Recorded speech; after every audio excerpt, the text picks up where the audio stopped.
stand and say the pledge? I pledge allegiance to the flag of the United States of America and to the republic for which it stands, one nation, under God, indivisible, with liberty and justice for all.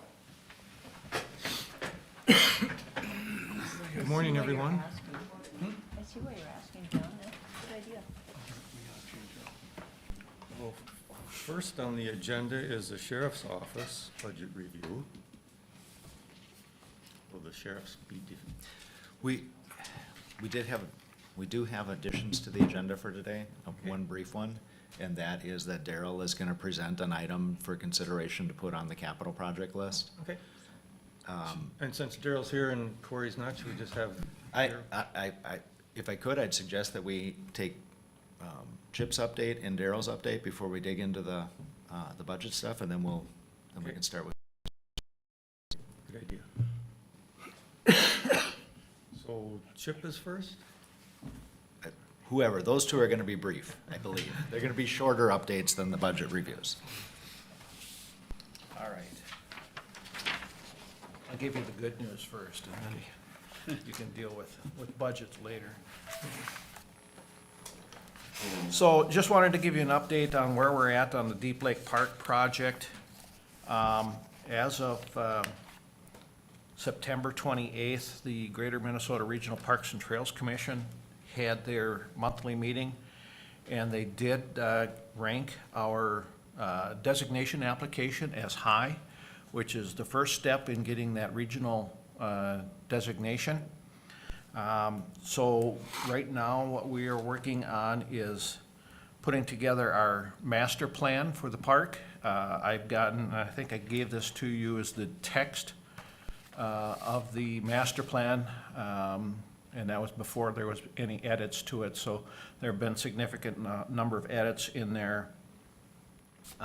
But we are working on finalizing the master plan, and that will be submitted hopefully by the end of this month to the Greater Minnesota Regional Parks and Trails Commission. They will then score that and grade it. There's two different scores that they give it. They give it a score, a number score, and then a grade.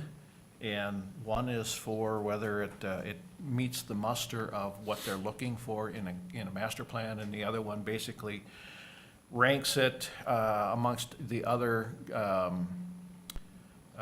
master plans that they've got, and the higher the number you get, the more chance you have at receiving funding for that. So we certainly want to get an A on our paper, and we want to get a high score on it as well. So that would open us up for funding.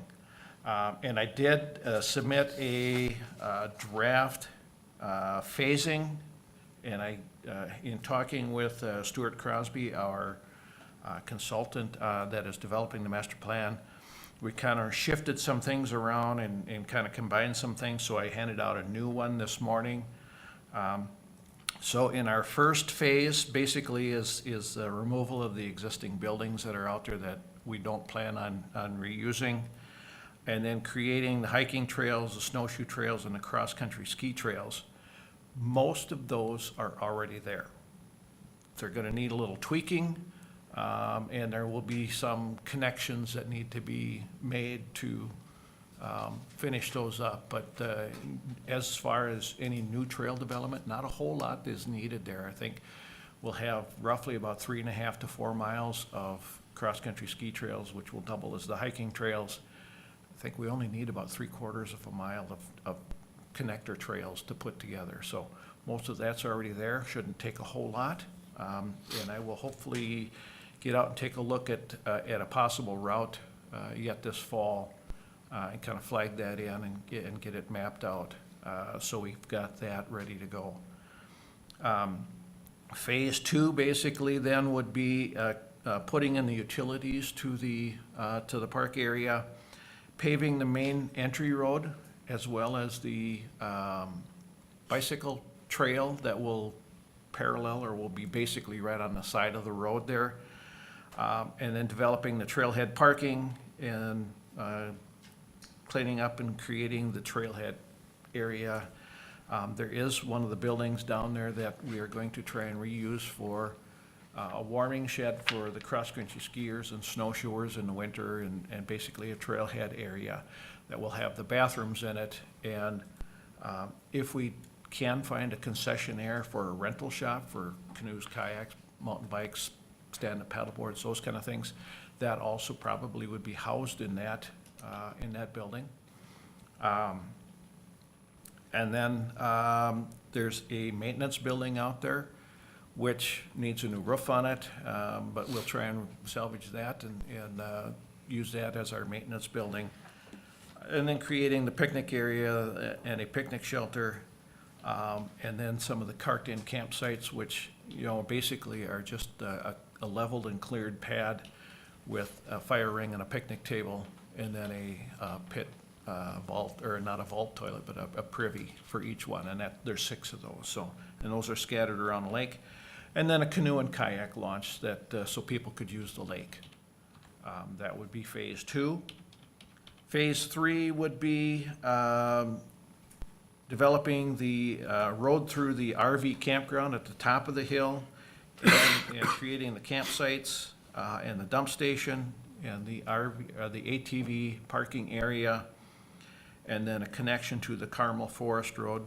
We're hoping that by that time, the land that is behind Deep Lake Park, that is owned by the Conservation Fund, is put into public hands, and that Carmel Forest Road is opened up again for motorized traffic, so we can use that for ATV traffic. So, and that would be, you know, probably about 3 or 4 years down the road. So, phase 4 would be the second campground down at the bottom of the basically the parking lot of the old Viking Theater area, and installing at least 1 or 2 of the camper cabins, maybe all 4, depending upon how things go. And then developing a restroom building down there, and then a group campsite, and the restroom for the buildings that are in that other campground. Phase 5 would be developing the mountain bike trails, which would possibly be on some adjoining tax forfeited lands. And if we're going to do that, that has to be identified in the master plan, that the county is intending to use those lands as well. Because the Greater Minnesota Regional Parks and Trails Commission requires that, you know, the lands that you're gonna use have to be identified in the plan. So if we're gonna do that, we need to figure out which lands we're gonna use and include that legal description in the master plan. And then the last phase would be creating an overlook on the lake, and then a nature-based play area down by the picnic area, or the day use area, and then eventually the trail connection that would lead to the Itasca Heartland Trail. And it's gonna be a number of years before that is constructed, so that's why we put that way at the end, because we figure hopefully by the time that gets developed, then we can create that. It's about 3.5 miles from the Deep Lake Park project down to where the Itasca Heartland Trail connection passes through the area. So it'd be about a 3.5 mile paved trail that we would have to create. So that is the current phasing. And certainly if you have any thoughts and feelings on shifting some of these things around, we certainly would welcome any of your thoughts on that. With the RV campgrounds, and I've noticed from not only this, but what I've been reading, is that you're kind of going towards the notion of having a dump station instead of full hookups. You know, that personally, I think it'd be better to have the full hookups. Then you'd be a notch above Itasca. And plus, having been a camper myself, I know that, 2-3 nights, then you pretty well got to go and disconnect if you want to stay longer. Disconnect, go to the dump station, and then reconnect back again. I don't know about the lay of the land, but if, you know, it's hilly there, if the lay of the land is such that you can have your septic tank in one spot and everything's going to drain nicely to it, then why not go full hookups? And that certainly is a possibility. You know, our initial thought was a dump station, but we could certainly look at a full hookup. Are you thinking both the upper campground and the lower campground, or just the upper one, or one or the other, or? Perhaps you can have a combination of both, but whatever, it might be cheaper just to have, you know, if the lay is to where everything will, by gravity feed works well, it'd probably be cheaper to go with full hookups then. Yeah, But if you do gotta put a lift station somewhere, well then, you're getting into more money. Yeah, I'm just worried that if you tried to hook both campgrounds to the same sewer system, it's quite a distance between them. Yeah. So it may be better to have two separate systems, but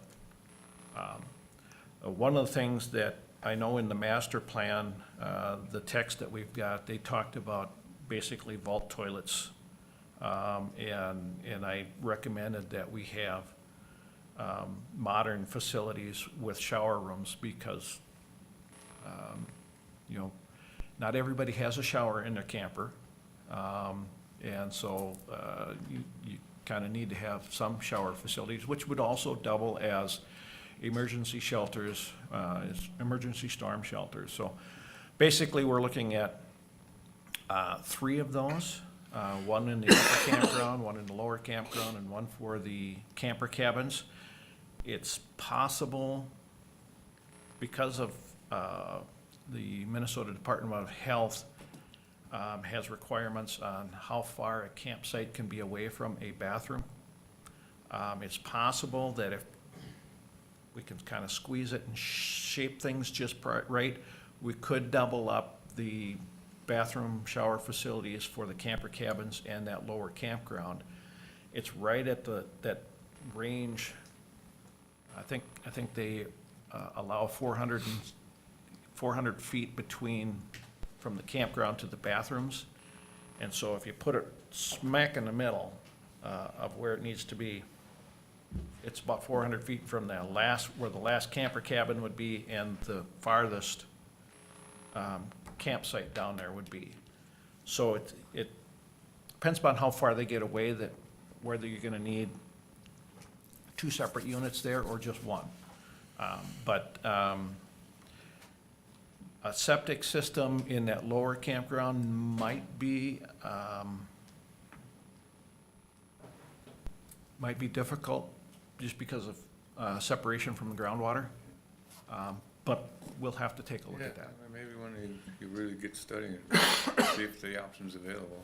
Yep. Because I've been to campgrounds that have both, you know, we've got an area of, where you gotta use the dump site and another spot where they got the full hookups. Mhm. Of course, you charge more for the full hookups.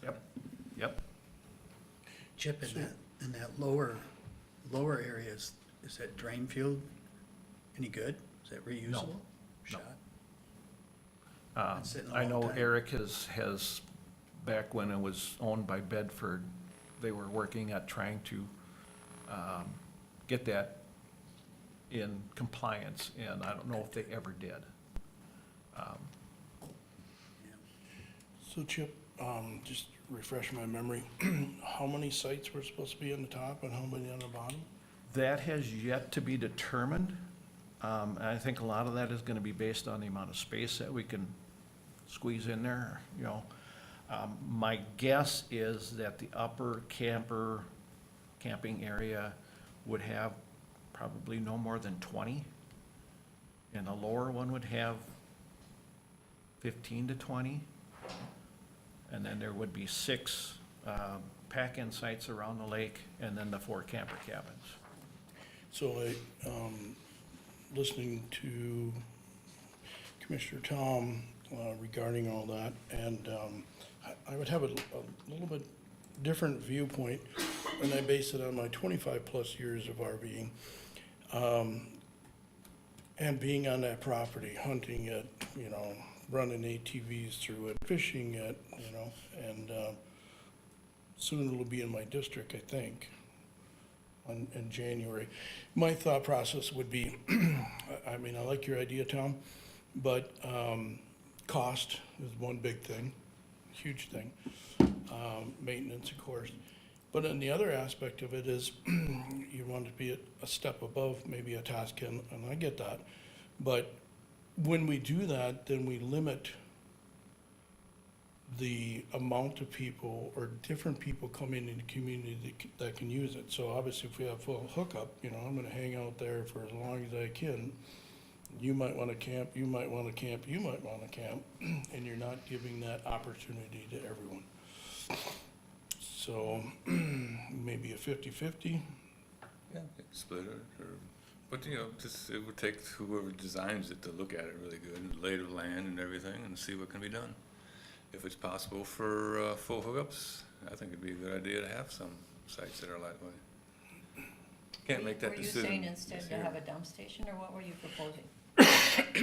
However the plan's gonna be, you know, I don't wish to sit on the, that portion of it, but I do wish to represent the, Deep Lake Park, should it ever arise within this next 4 years, 5 years, or whatever. You could have a variety of different things, it doesn't make a difference, you know? You could have a dump station, you know, you could have 50-50, you know, full hookups here and just electric down below. 50, 30, 50 amp, whatever, 15, depends, you know, you can space it out. I just think that we need to look at the whole picture for everybody in the community and beyond that want to come here. Otherwise, you get them settled in, you get our big, you know, Class A's, we're gonna just sit there and block your view, and that's not good neither. Just a thought only.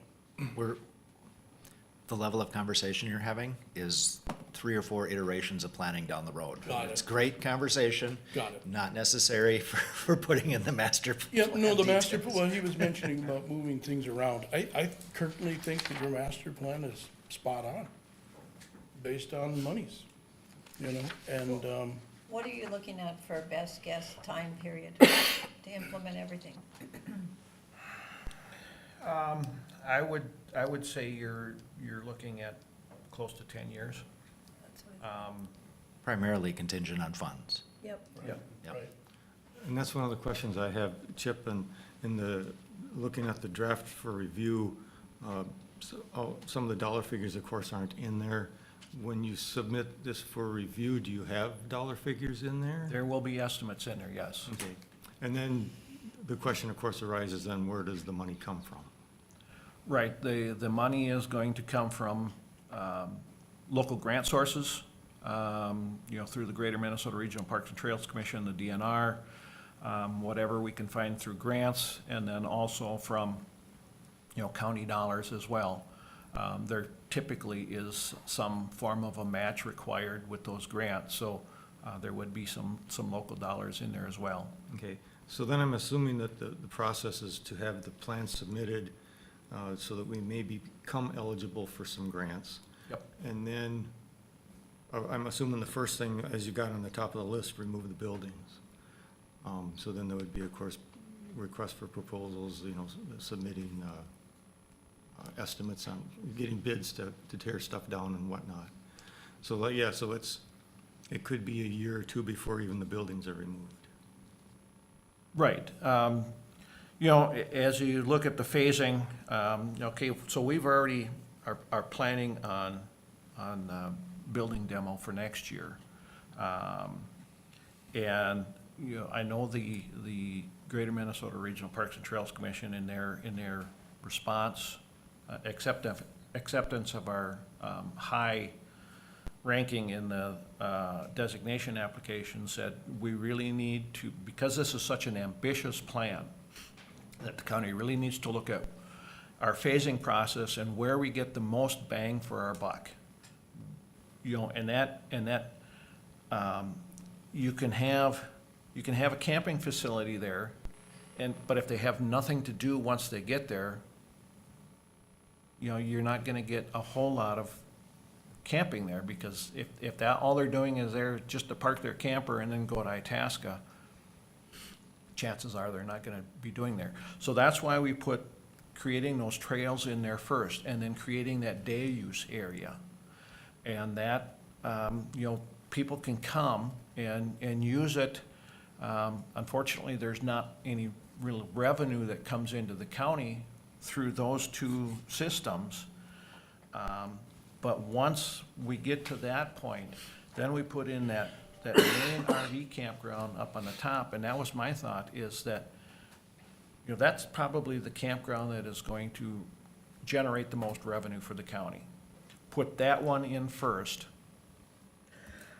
so we get some revenue generation from that to help cover the costs of maintaining the park and the trails and stuff like that. And then the second campground goes in after that. And then the mountain bike trails, which is, I think, really going to draw a lot of people, and they're gonna come and stay, for that reason. So you've got the facilities there to keep them there once those are developed. So, it was just trying to balance that, what comes first, the chicken or the egg, and, hopefully we've got it right, but we'll see what comes out in the final draft, so. Okay. And I kind of agree, because of the liabilities, we can't open the gate until the buildings are gone. Yeah, and I know I've already found the gate off the pins a couple of times, so people are sneaking their way in there. And we're working on finding a way to better secure that main gate. Okay. Great plan. Great plan. Okay. I mean, so far it looks good. Anything else? All right. Thank you very much. Daryl? About the subject yet. I think all three might work. Good morning. The Recorder's Office is asking to approve the back indexing project that we've gotten established, or would like to have established. Right now, we have over 400,000 records in our office, of which 97,000 has not yet been indexed. And so we looked at cost to do this, and it'd be about $225,000 to back index those 97,000. Now, that would give us a complete record of everything digitalized, searchable in our computer system. This money could be taken from the Recorder's Compliance Fund, so it wouldn't actually cost the county any money to do the project, because we have the money there. The Compliance Fund is to use to enhance land records, and that's what it was developed for projects like this here. So we're asking you to approve this, move forward with this back indexing project of the 97,000 records that we have left to index. Okay. I think it sounds like a needed request. I don't think we can take any action though today at the work No, session. no, I would just, in my conversation with Lauren, I would put this on the capital projects list that you guys will see, really hope before the end of the month. I've got all the pieces now, I just need time to draft it. And that it could be approved as part of a budget adjustment for next year, since it's not levy dependent. Okay. Would it take long to explain what back indexing means or what the process is? Well, what the process would be, we have contact and all sorts of, they would enter grantor, grantee, legal description into our system, so they become searchable. Right now, there's no way to find these documents except by going in the old index, which most people can't read any longer because it's all shorthand. And I'm about the only one left in the office who can read this stuff. And they can then go into their computers and pull it up by a book and page and then see the document, but they don't have any real clue what's on the document. By back indexing, having somebody sit in the computer and type in all the information, they can then search it to find it by legal description, by name, by type of document. And this will help abstractors out to be able to search the whole history of property. It'll help genealogists out who, everybody's looking to see where their parents and grandparents lived once upon a time. We get 10, 15 requests every year. Where did grandpa live? And the only way to find it now is go in the grantor grantee index, which is held downstairs.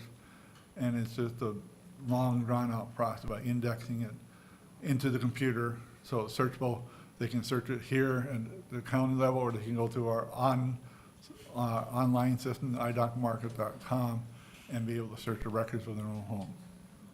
Who would do the work? We've contacted, I think it's US Records, a branch of them, they've been doing this project since the last 10, 15 years for other counties. And so they're experienced in doing it. So the summary in front of you on the screen is an email that I got from Lauren that provides some of that context. Essentially, it would back index the records we have prior to 1965. You can see that we've been working on this project for a while, and it would take us a long time to finish it at the rate that we're able to allocate staff to do it. And she just approached me on this, and I said, I think it's a great thing to bring up if we want to identify it and put it on the capital plan, and whether we do it in '23 or whether we do it in '24, since it's not levy dependent, doesn't seem to make that much of a difference. Other than, if you delay it, it would probably cost more. Yeah, and I guess the consensus of the board, I know my feelings is, let's not wait a year. So It sounds like it's gonna be a long, drawn-out process, so. so the heads nodding say we'll put it on the capital plan, and we'll have an opportunity to review that before the final '23 budget approval. Yep. Thank you. Thank you, Daryl. Thank you.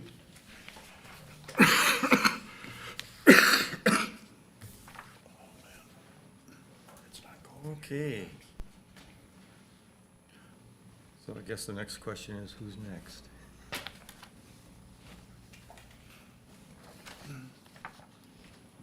Have the press reference. Thank you. Thank you.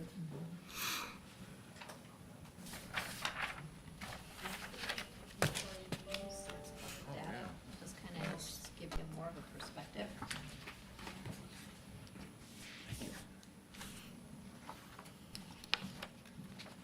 Just the current one? Yep, so reds are vacancies, greens are new positions. And you can review that or take questions if we get to that point. Very good.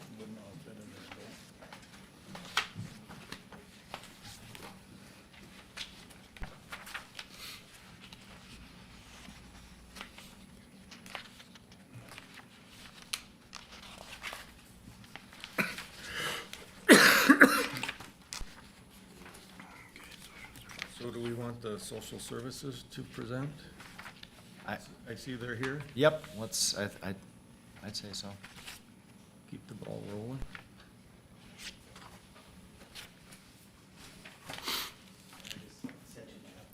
Okay.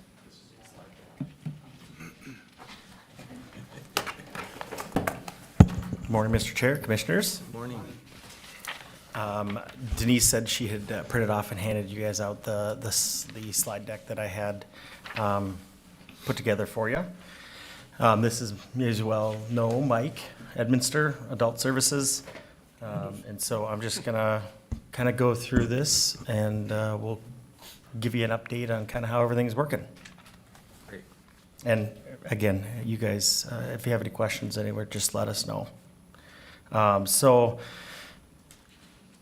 Hubbard County Social Services, we're responsible for the administration of over 50 state and federal human services programs that provide support for the county's residents most in need, which in the last few years has really been, with everything that's going on in the economy and everything, has really been a big deal. The areas that we have adult services, child support, children and family services, financial assistance and healthcare programs, public transit, and then our fiscal and accounting unit. So there is a copy of the org chart. I don't know if Gina had given you an updated one, if that matches the one that I had put in there. This is how it currently sits. And then with the addition of the staff that we have, the one on my slideshow is how it currently sits. I think the one that Gina gave you is updated with the proposed new positions.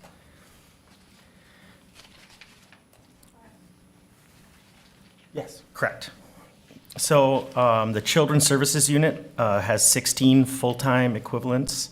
And as you can see there, kind of averaged out the number of intakes, the number of out-of-home placements, average caseloads in both the CP and then children's mental health. As you can see, in 2019, there was quite a few intakes and the out-of-home placements. I guess across 2019 to 2021, they stay relatively the same, a pretty even keel. And then with the children's mental health, the state suggests an average maximum caseload of 14, which we do pretty well on there. Whether they float right around that 14, 15.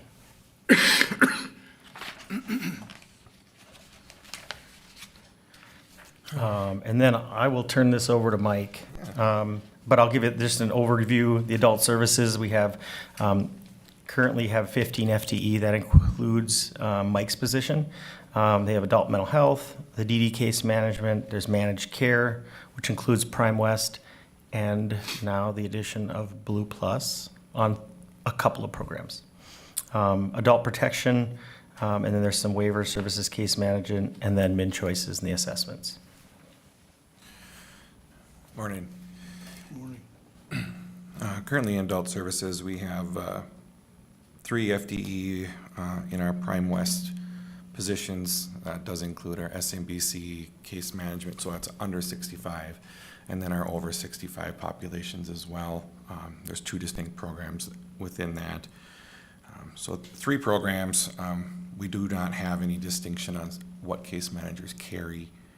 So some have a mixture of all 3 of those. I didn't branch that out here on this, but they do carry an average of 90 cases a person. Prime West suggests or recommends that they carry no more than 50. Didn't we hire one position last year? Correct. We did. We hired one last year that got us down a little bit more, but now we have seen an increase in cases as well again. And I'll let Mike touch on that. We have about 1.5 FTE in our mental health, and then 4.5 with our waivered case management services. One individual that is more or less a 0.5 on each of them, and that caseload is right around 60 for that individual, which is fairly high. Do we have face-to-face meetings with adult services and the clients? Yes. Yep. Most waiver-based programs require 2 face-to-face meetings each year. Oftentimes, our case managers are seeing them more often than that. A case that would only get the minimal requirement is someone who's fairly healthy but yet requires services at some level. And we just maintain those 2 basic meetings, but oftentimes it's 3 to 4 or more face-to-faces a year. Just And so currently, are they doing most of them Zoom, or are they actually meeting physically? No, our case managers are actually doing fairly well at being out in the community, doing face-to-face. We do have quite a few participants still of services that request that we don't come out. So we try to honor that as best as we can. But and then we do have some that we still maybe do like a 50-50 split, where we'll do one that's via virtual meeting of some form or fashion, and then a face-to-face following. Thank you. And then our min choices division right now, we did just make a major change within our unit. We had them kind of individualized between the 2.5 positions there, and we moved them into one where they kind of do all the same thing, and as an effort to keep up. There's been an uptick in intakes, more or less across the northern part of the state, because that's what I'm aware of in my regional meetings, but they are averaging right around 6 to 8 new assessments per week. Adult protection, which isn't on the slide here, I just grabbed some numbers this morning just to share with you. Currently, we have a case of 10 ongoing active cases at some form or fashion where we need records to prove some kind of financial dispute, or we're interviewing the potential victim. But 10 of those, and then 10 cases on top of that where we're managing so that they don't get to that point. We're helping them with guardianship, obtain guardianship, or helping them obtain a rep payee service, or so something like that, a little softer approach, kind of a grassroots social work, but hopefully to keep them out of the actual adult protection field. So far in October, we have had 42 calls for intake of some form or fashion. So in 11 days, we've had 42 calls to adult services only, either a service request or for information and referral. For a full month, I just looked at September, and we had 96 entries in September. So Are these increasing, or is this normal? I didn't get a chance to go back too far. It looks like it's pretty steady. The only increase is that I noticed was that it's more service requests than it is information and referral.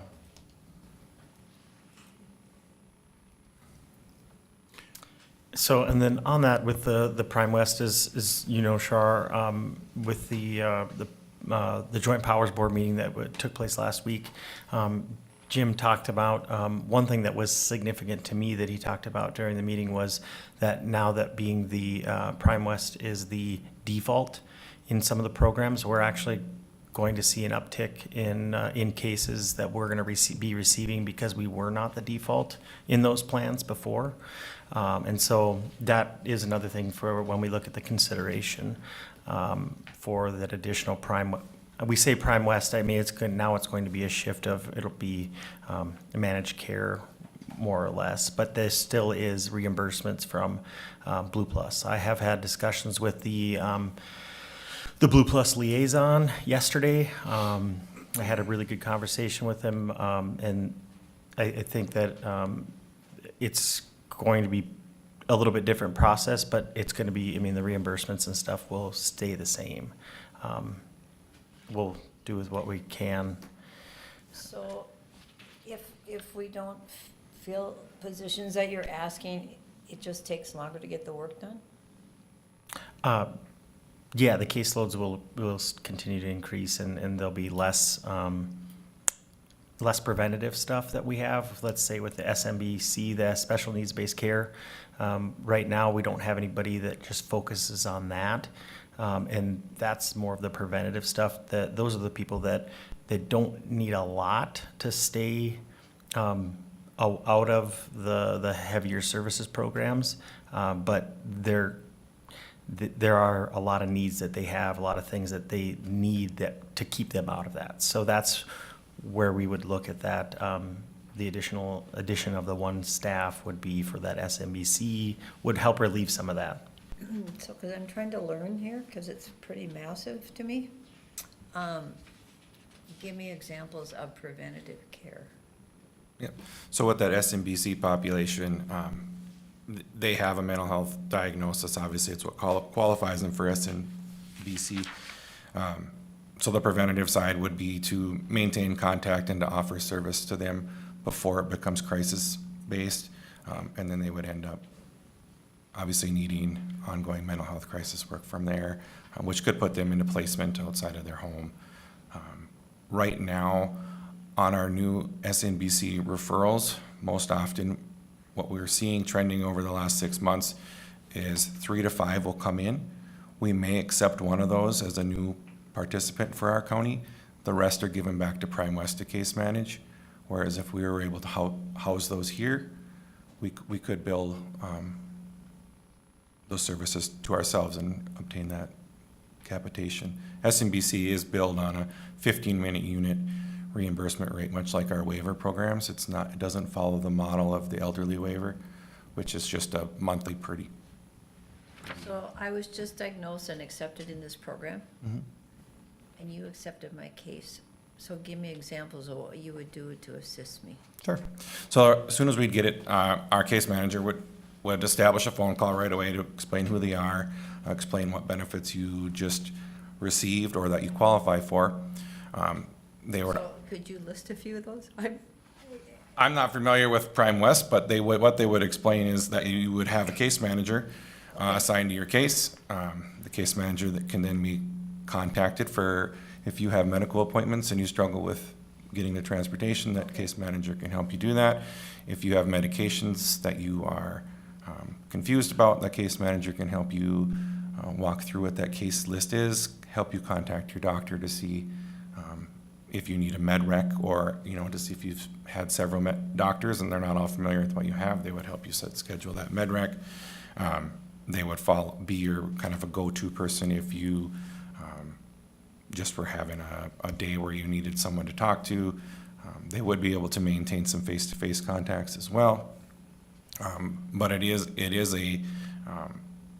a lighter case management service because it isn't supposed to be for like heavy adult mental health work. It's supposed to be to guide you to continue to live your life in lieu of trending downwards or decomping and becoming more of a adult mental health case.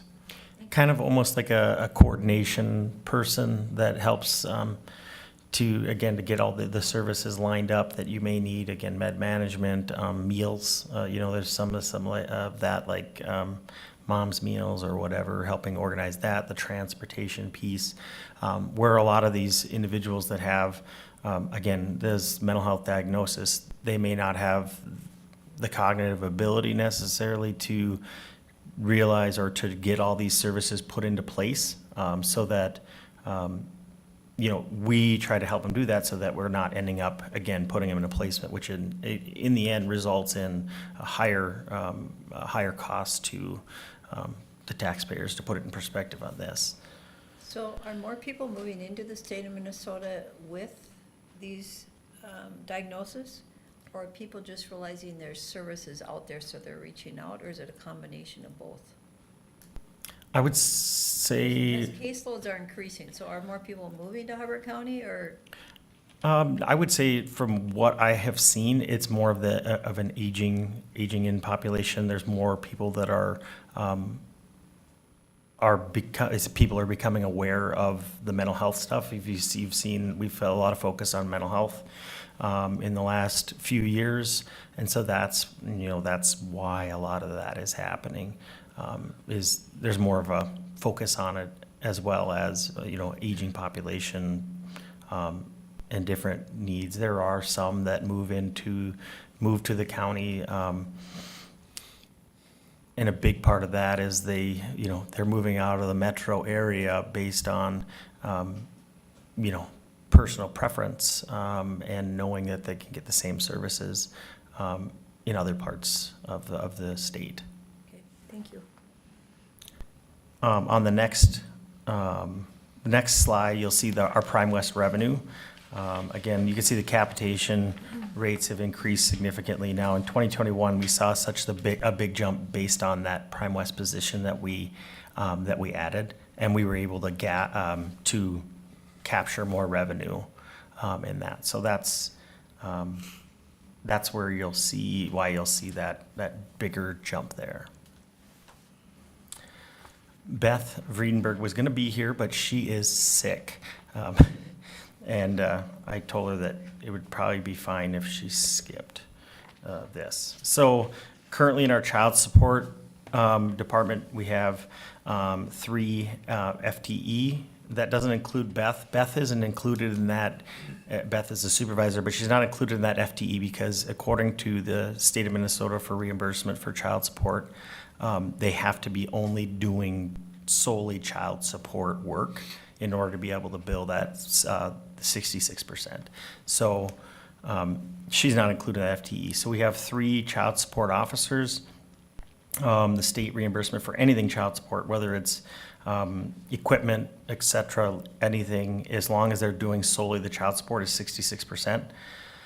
The 4-year average of cases, about 1,020 cases each year. Our collection performance, Hubbard County is at 72.45 in a 4-year. The state average is 75.375.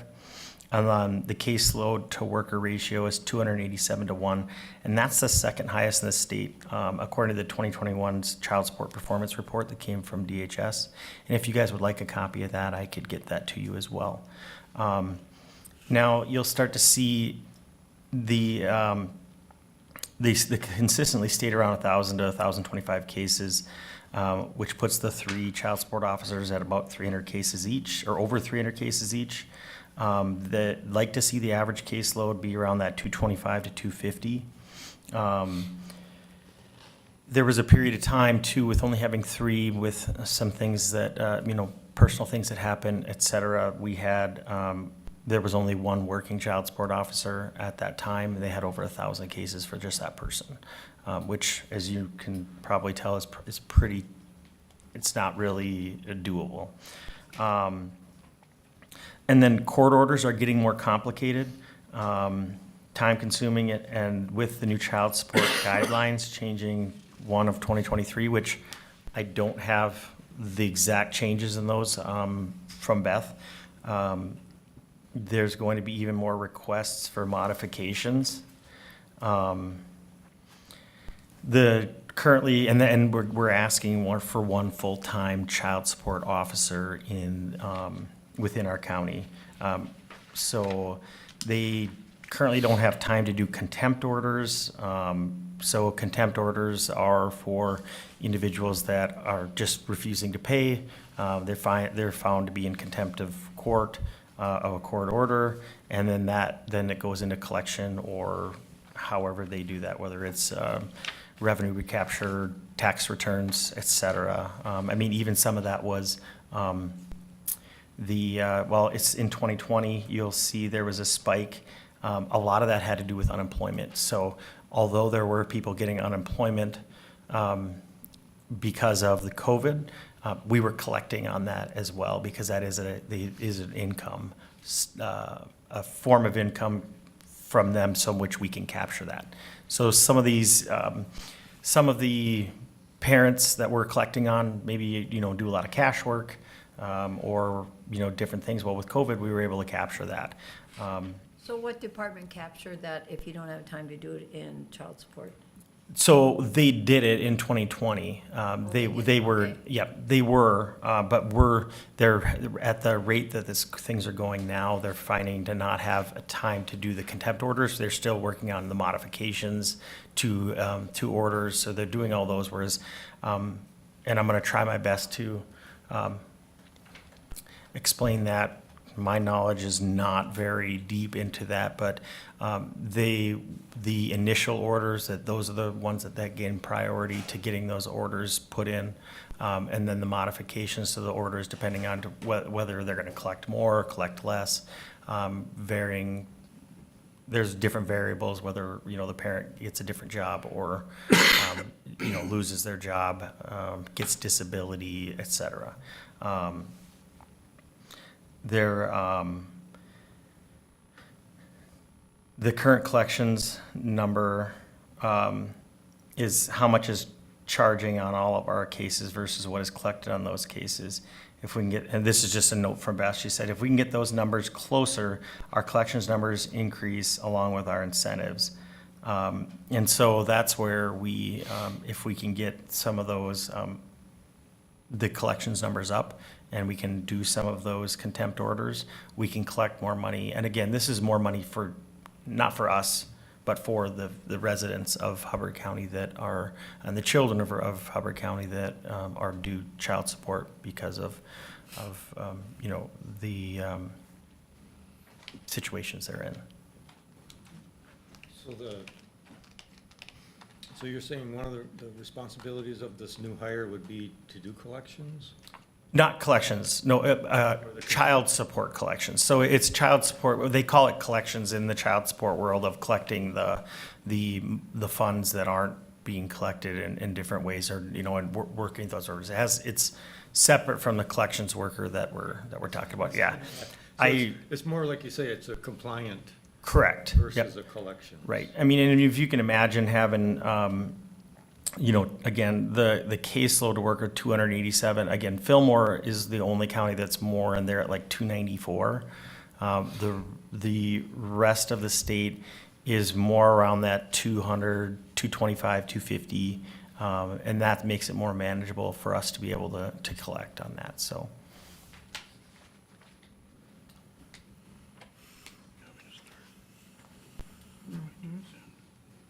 Then I'll just hop to the next one.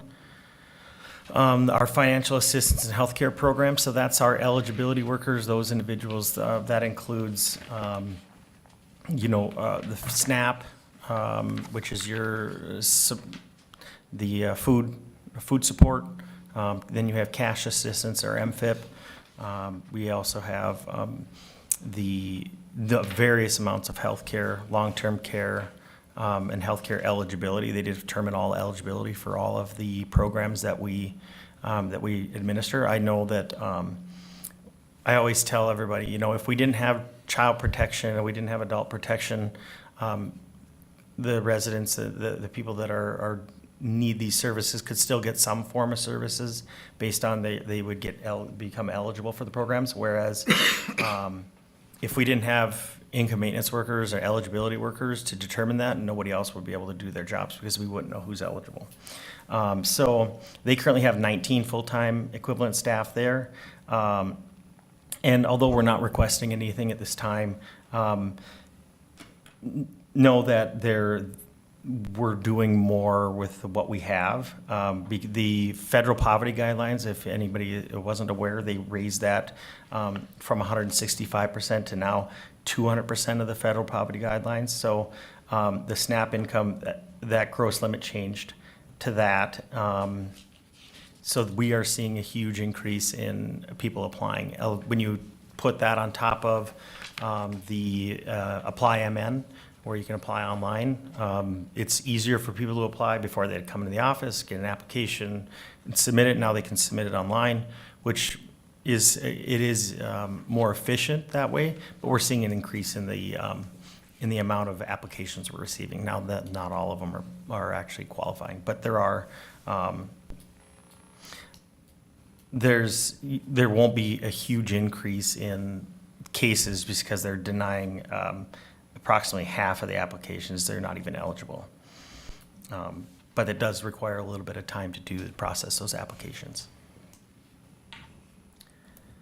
Brian, like with your child services, I guess I'm curious on the length of time with all these programs that you have that a person may be on them. I'm assuming, of course, like with the child support, those clients, eventually the child would grow up and they wouldn't be on the program anymore. Right. But something like with this financial assistance and healthcare programs, any idea? So MFIP is a 5-year maximum, so that's your cash and food. So food and cash, you have a 5-year maximum that you can be on it. Now there are exceptions to that, depending on if you have a waiver for unemployability, et cetera. So there's a 5-year on that. SNAP, there is no maximum time you can be on the food assistance. It all depends on your income level. So healthcare programs, long-term care, those individuals, that really varies. It could be, it could be where somebody, just needs help getting into assisted living in a short-term capacity, say recovering from, a surgery, et cetera, where they don't have the funds to necessarily pay for that.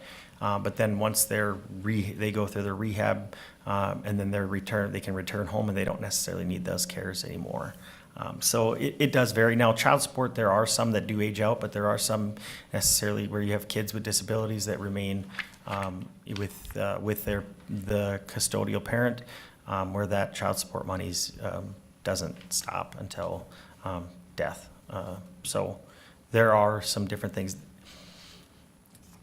I guess to answer your question, there's not really an average because of, again, there's so many different programs. I mean, just within the income maintenance, it's over 50 programs, whether you have MA,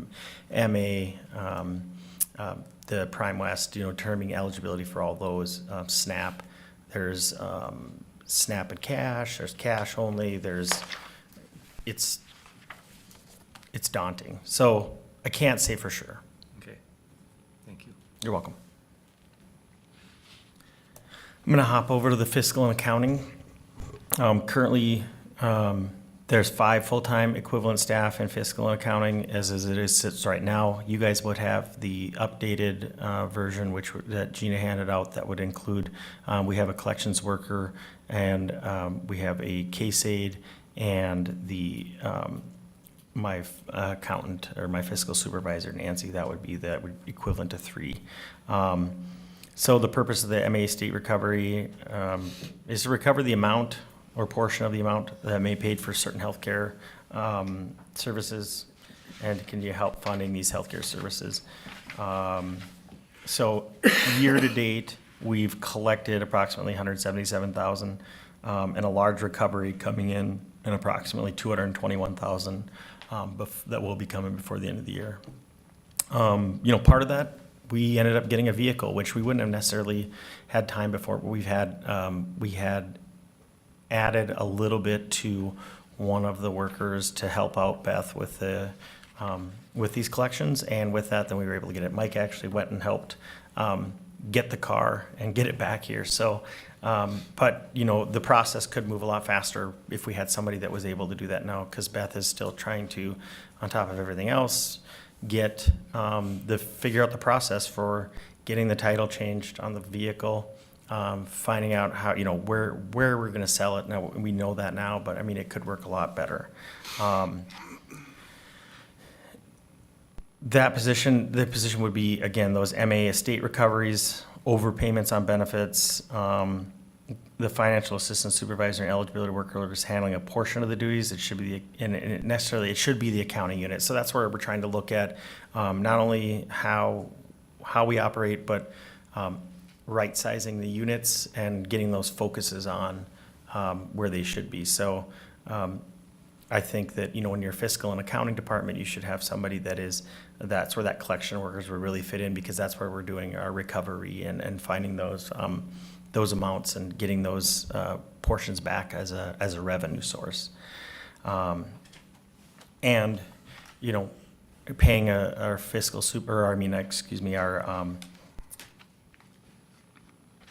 the income maintenance supervisor, our financial assistance supervisor, Beth, to do some of these recoveries is, in my professional opinion, is a little excessive, paying somebody a lot of money to do some of those recoveries.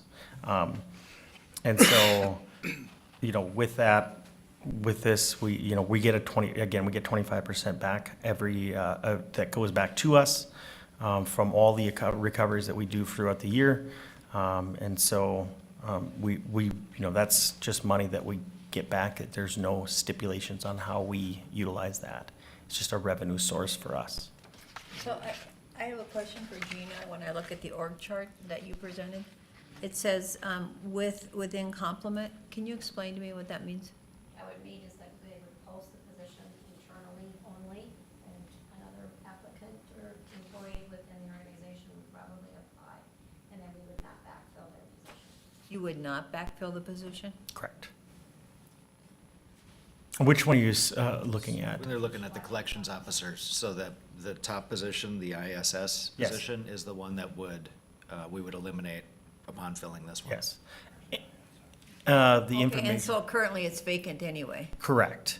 It is vacant. So the information. So, here. No, go ahead. So the vacant position is in your budget currently, right? Correct. Okay, and so would the salary equal those two? Or is one paid more than the other? The position? We're not 100% sure, because we haven't, without the, getting approval, I guess, we wouldn't know exactly.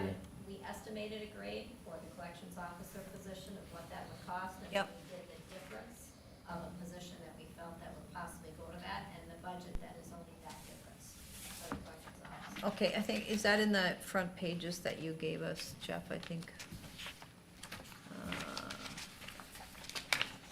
Let's see. I think the within complements were anywhere from $3,000 to $7,000. Okay. But I would have to. Okay, I would have thank to you. pull up specific detail.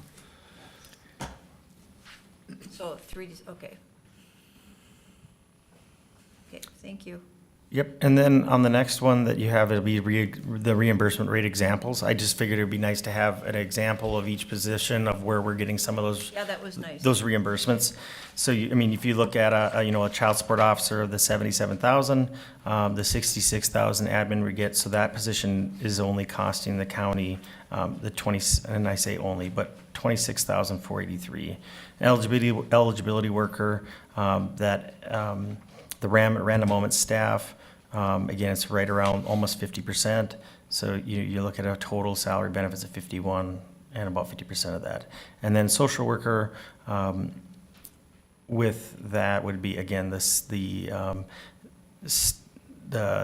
social services time study revenue, you know, a $60,000 position, a county share of 50,000, except for in the adult services where you have those reimbursement rates through like Prime West for the capitation. So then looking here at the org chart for the position, you're asking for a social worker lead within complement. So the vacant social worker then will go away? Yes, with the individual were to apply, that applies from within, because it Yeah. would be internal only, then their position that would then be, would not be backfilled. So it would just be a lead worker that would carry us, in that position specifically, would carry a smaller caseload, but then would also help to do some of those tasks that the supervisor is doing now that would free up the supervisor to do other bigger things, which would help out a lot. And so the net cost to the budget there would be same 3,000 to 7,000? Okay, thank you. So overall, I think after the adjustments, and I was mistaken this morning when I said 4 new and net 3, it's 3 new, net 2. You go ahead and write that down. I will. Say that one more time. So you hear. I was wrong.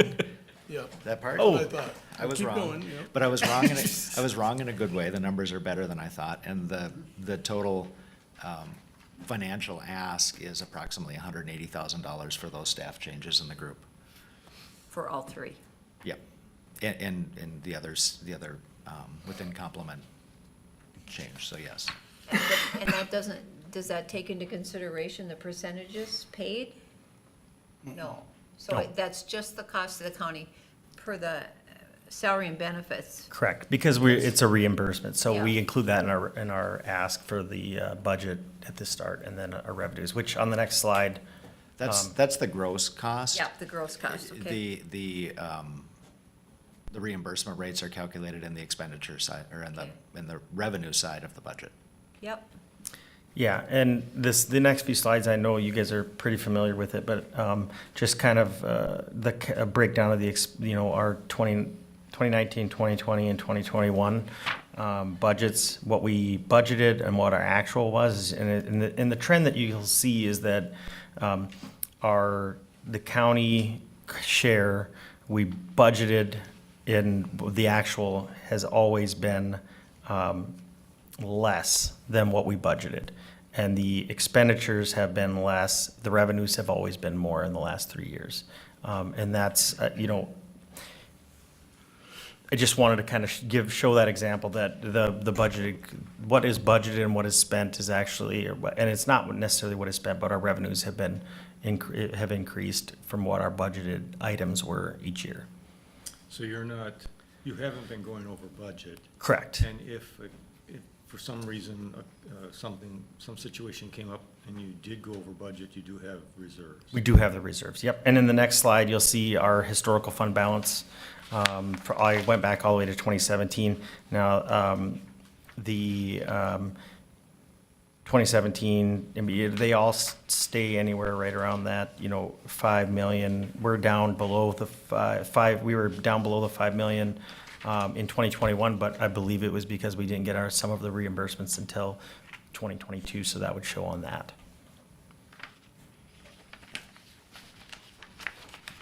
So kind of to wrap it up, our 2023 budget changes, the expenditures, we are decreasing by 3.91%. Our revenues are increased, we have seen our budget increase 4.43%. And that's modest, honestly. I went through with a fine tooth comb. I think that there's more that we can get there. And so the additional, So Brian, does that revenue include filling these positions and using the anticipated revenue? correct, yes. Yep. And then, so we have the staff changes proposed of a full-time equivalent child support officer, which I do believe, again, that one, not necessarily for, an income driven for the county, but it is economic impact for the residents of the county. So, I mean, if you think about the kids and the parents that are receiving this child support, I mean, that's money right back into the community that they use to spend on their livable stuff. So the more money we can get back to them, the more it comes in. And then the adult social worker in Prime West Managed Care, I believe that position again, and we have shown, increases in our capitation. And I think with even more now that the mediation and stuff, the procurement didn't go necessarily as we had hoped. I think it's going to increase it more because of, like I said, Jim said that we're going to have, what was the number, 90% in 4 years? But possibly not, so some will drop off, but not very many. The increase the first year won't be much, but after, over 5 years. What'd he say? I think he said something was like 90-something% I'd have to look at my market numbers. share in 5 years, I think is what Matt said. So we're gonna see an increase in that, which is, I mean, we're gonna see more available income with that as well for billable services. And then that collections officer, that's within complement, and so we'll be generating income with that. Questions? So I would add one additional brief overview to that.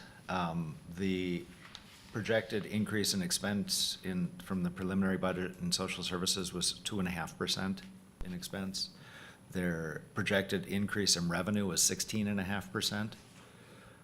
All of the adjustment to the proposed levy for social services is in trying to catch up from the fact that we haven't raised the levy in a period of time. And my recommendation with that, we would raise that levy to not be dependent on fund balance over the course of approximately 3 years.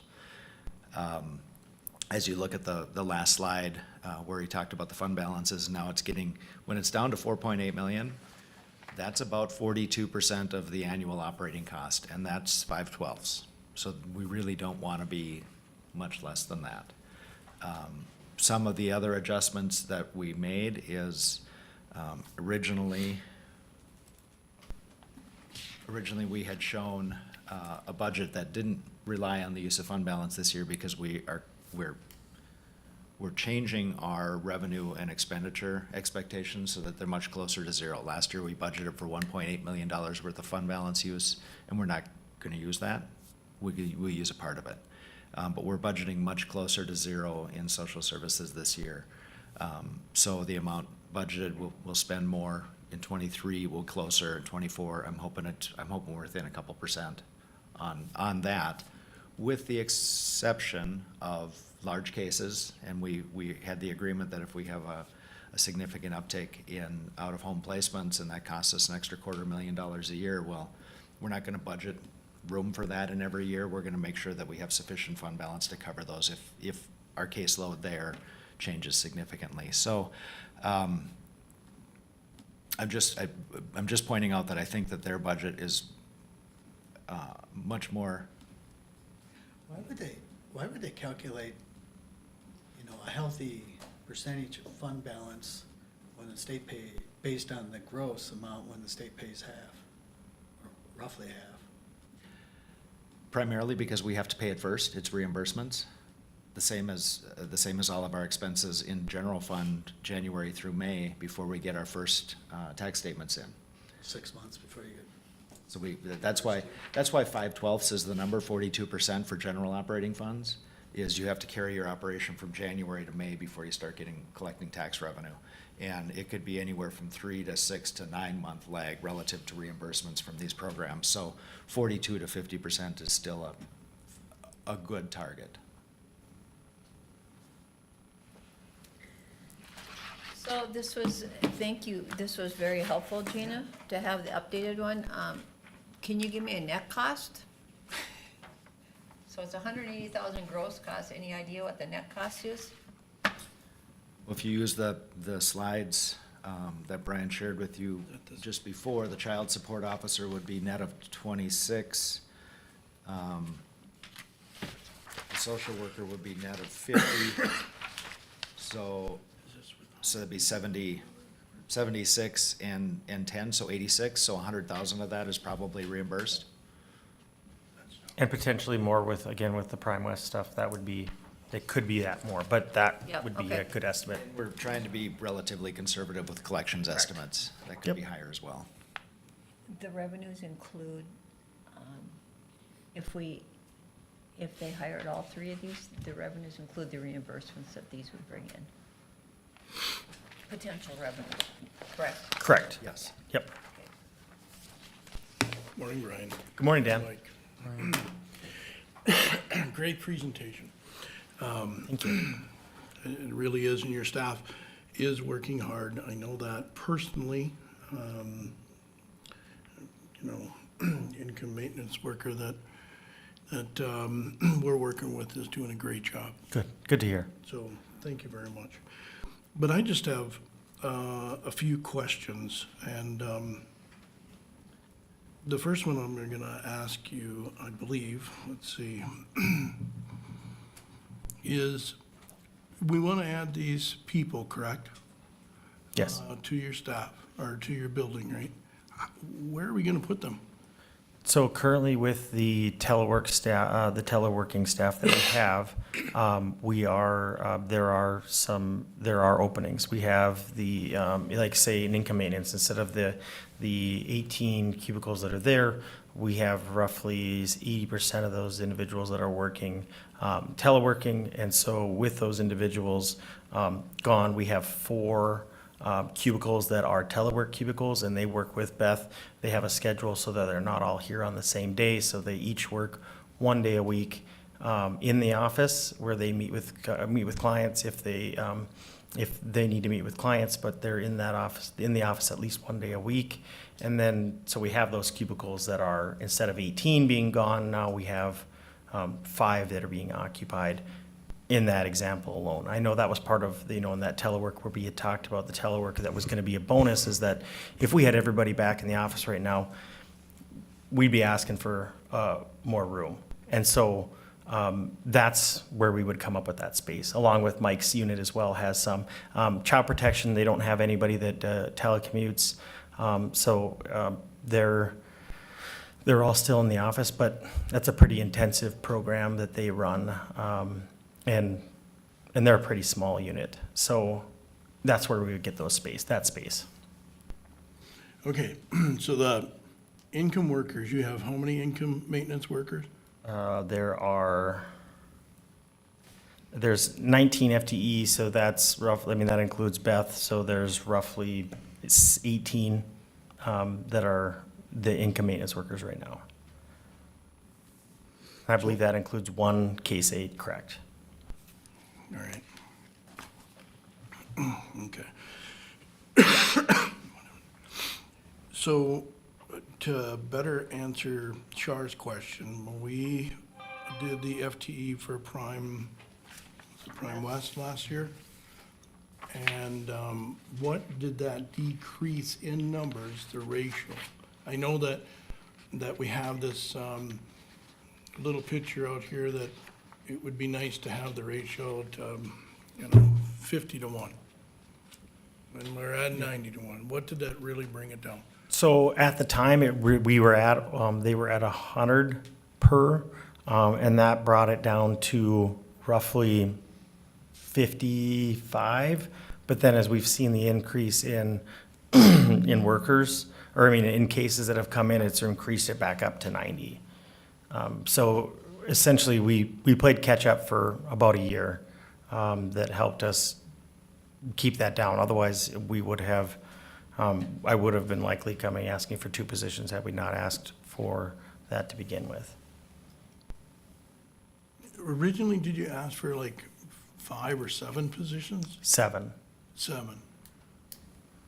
When I looked at, when I brought the supervisors together and then we looked at if we were to do everything and have it right-sized, the way that we want, that we could be best served the population, we asked for 7. However, then we realized that, we were talking about it, we said, you know what? People in the private sector things aren't optimal there either. And so trying to be mindful of the taxpayers, that we pared it down and found out the ones that we should add, that could optimize our revenues and still provide the services that we need to provide and help the current workers that we have to reduce some of those caseloads. All right, that sounds good. So, I don't know if this is something I heard on the street, are there social workers doing the case plans for the Department of Corrections? As far as for adults or children, Either or, it doesn't make a difference.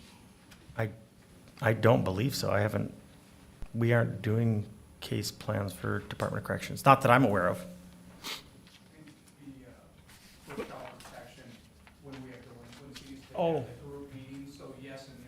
I guess that's, They're involved in it. okay, so that's, thank you, Jonathan. Yeah, so when they do have those, the groups for child protection, then they do have some that are helping to be part of a case plan, not necessarily doing it for them. It's more of a group effort when you have a corrections officer. And Boy, that's pretty nice. It's statutorily required, I believe, but also very helpful.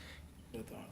yeah, and it is helpful. So we've gone with more of that, the multidisciplinary team effort of trying to figure out what's best for those individuals, those children that are having problems with law enforcement as well as, corrections, and really kind of develop a whole plan as opposed to just DOC doing their thing and us doing our thing. And we work with Tabitha really well, and Mark's doing a pretty good job as well. We've just sent some, DOC had an opportunity for one of our staff to go to a domestic violence training, so that for the domestic violence court and group that we have here in Hubbard County, to have them be involved in it as well. So we trying to do that wraparound services and provide everybody at once.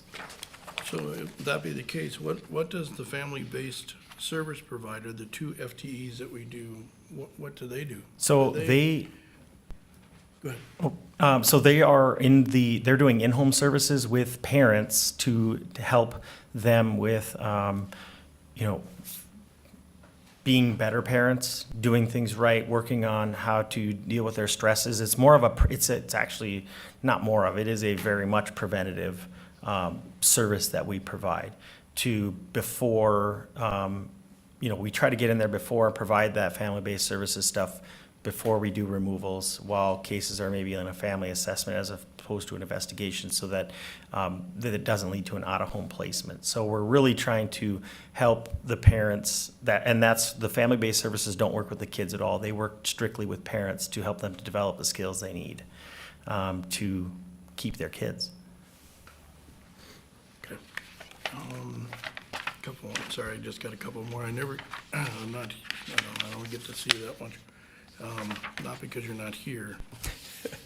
We have other things going on, but, so going on to your last page, the 2023 budget changes, it says expenditures minus 3.91 and the revenues 4.43. So what is the actual dollar amount projected in your little thought process? What is that? Do we have that one, What Jeff? did you base that? What was that number? So that was based off of, let me pull that, I have the, So the Like, how much change in money is revenue and that? expenditure Yeah. was compared to budget 2022. So how much money is that? I'm showing a proposed 9.125 expenses, up from 8.9. And revenues up from 475 to 5.5 million. So a $250,000 increase in expenditures, but a $750,000 increase in revenues. Good work. And again, A major portion of that is working with Brian and Nancy to do a better job of estimating closer to zero. And some of it is based on, as you've seen, the changing reimbursement and capitation rates from some of these programs. Yep. So it's a combination of those things. Yeah. And I know you made the comment about right sizing, and I understand that, I get that totally, but I think Commissioner David mentioned last week, I think it was, it's like, well, how much of this right sizing are we going to do in our community? And what is that cost gonna be to the taxpayers? So I know where your thought process is going, but how much are the taxpayers gonna be able to support these changes?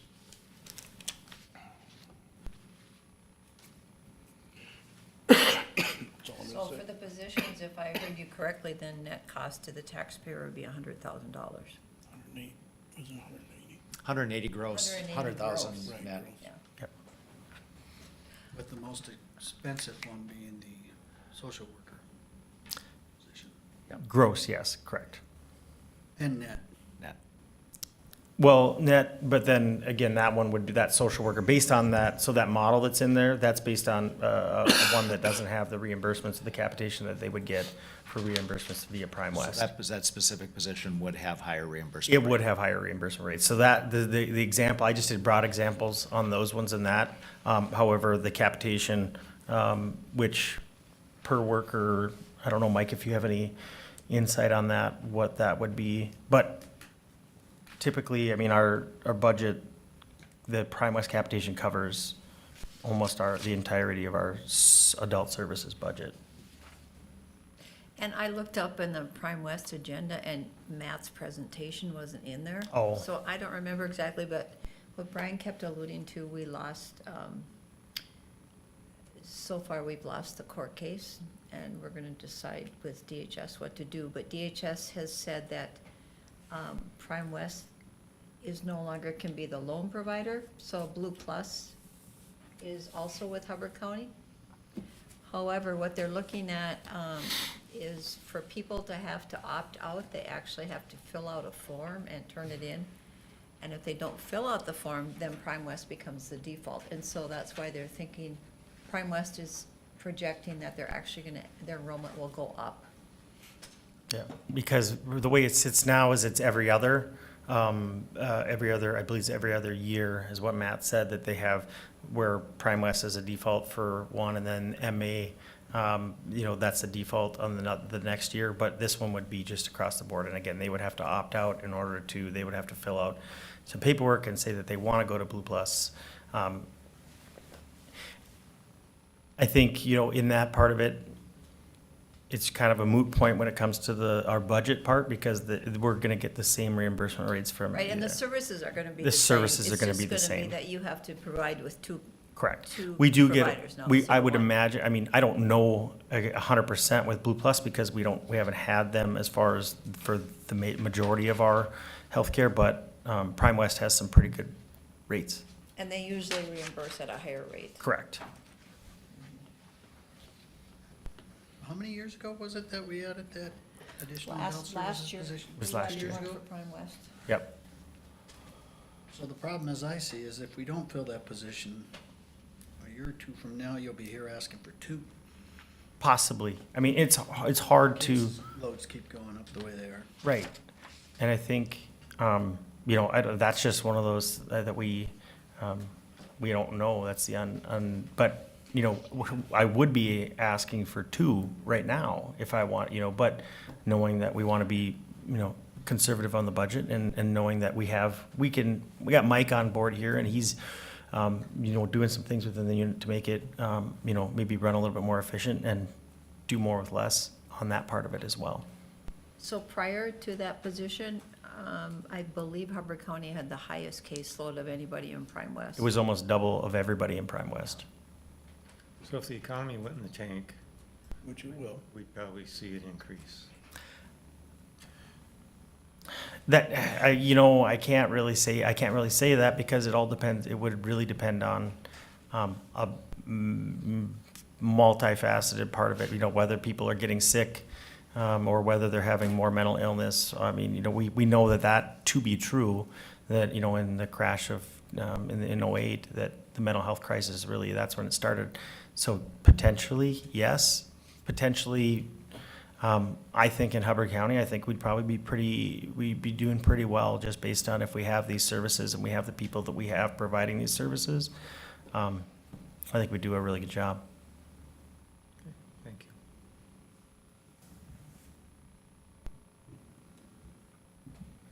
Is there anything else? Oh, Gina? Question, I know transit isn't in the levy, but Brian's bringing it into the budget. Brian, the transit dispatcher then, can we, since we're here together, can we solidify that the part-time position that's vacant, that was approved for 2022, but we haven't filled or planned to fill, we're going to formally take that off the calendar?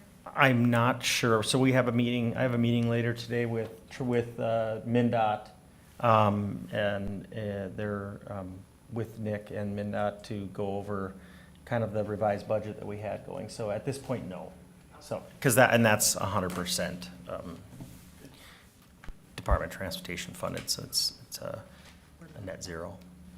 If your transit dispatcher becomes ill, So right now we have one office support specialist, Devon, that she fills in and does a really, really good job at that. And we have a rotation of the drivers, part-time drivers, that also fill in as well, if in that case.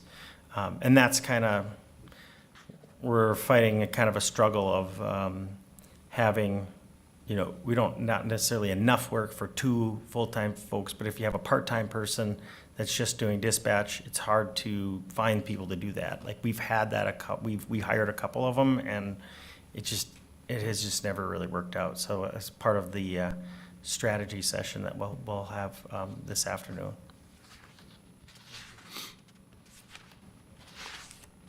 I appreciate this. This was nice. Thank you.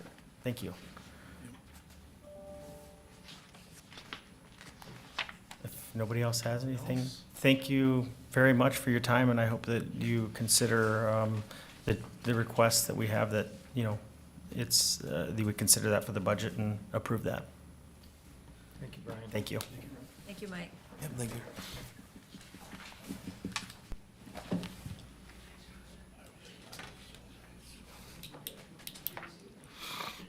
So we have 2 things left on the agenda, Sheriff's Office budget review and the budget review.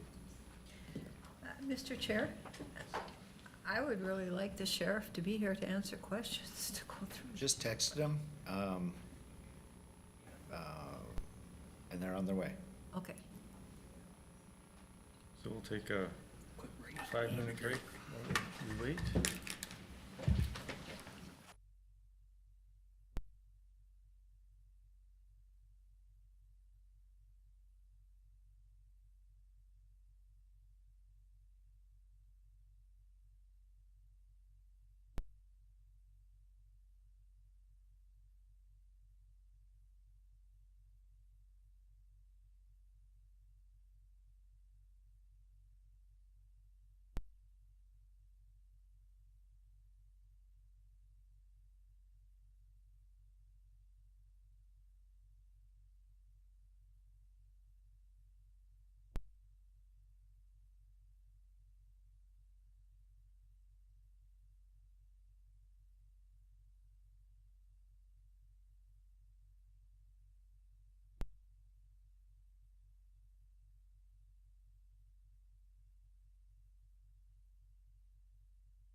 No, but did she tell you?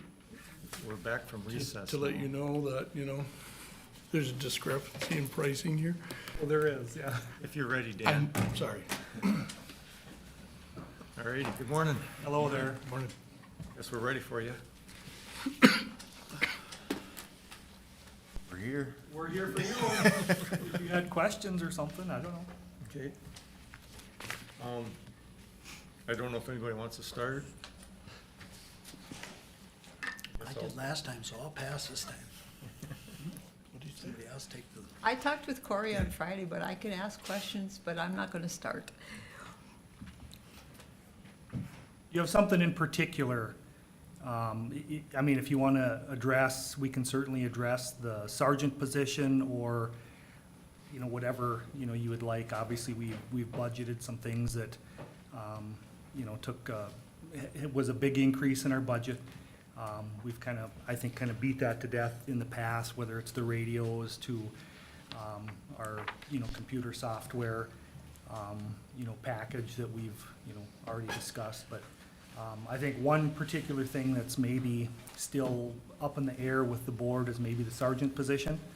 And here's, plainly how I'm gonna justify that is it's an absolute, need, not only from a supervisory standpoint, but also from an additional officer to handle calls standpoint as well. And no matter what, even if let's just say the board does not allow us to get that position, we're gonna have to supplement those shifts with part-time people, and overtime shifts for the existing sergeants when we don't have any supervisor on. So we're hoping to, kill two birds with one stone by, doing this all at once. And again, we have 3 vacant budgeted part-time positions that'll be a wash. That will cancel out the costs of this sergeant position. So with that said, with no additional cost to the budget, we're also gonna have an extra officer to handle calls. We're gonna have that supervisory officer on when we're not on. That's a big thing. It's a huge thing for us. In the end, without it, it probably is gonna be more cost to the county, just because we have to fill those shifts anyway, just because we're so busy by handling calls that, I hate to have to pay out more overtime than we need to, but to get a supervisor on, that's what we're gonna end up having to do. Our existing day sergeant works 5 shifts on, then has 2 off, they're 12-hour shifts, and he works 2 on, then has 5 off.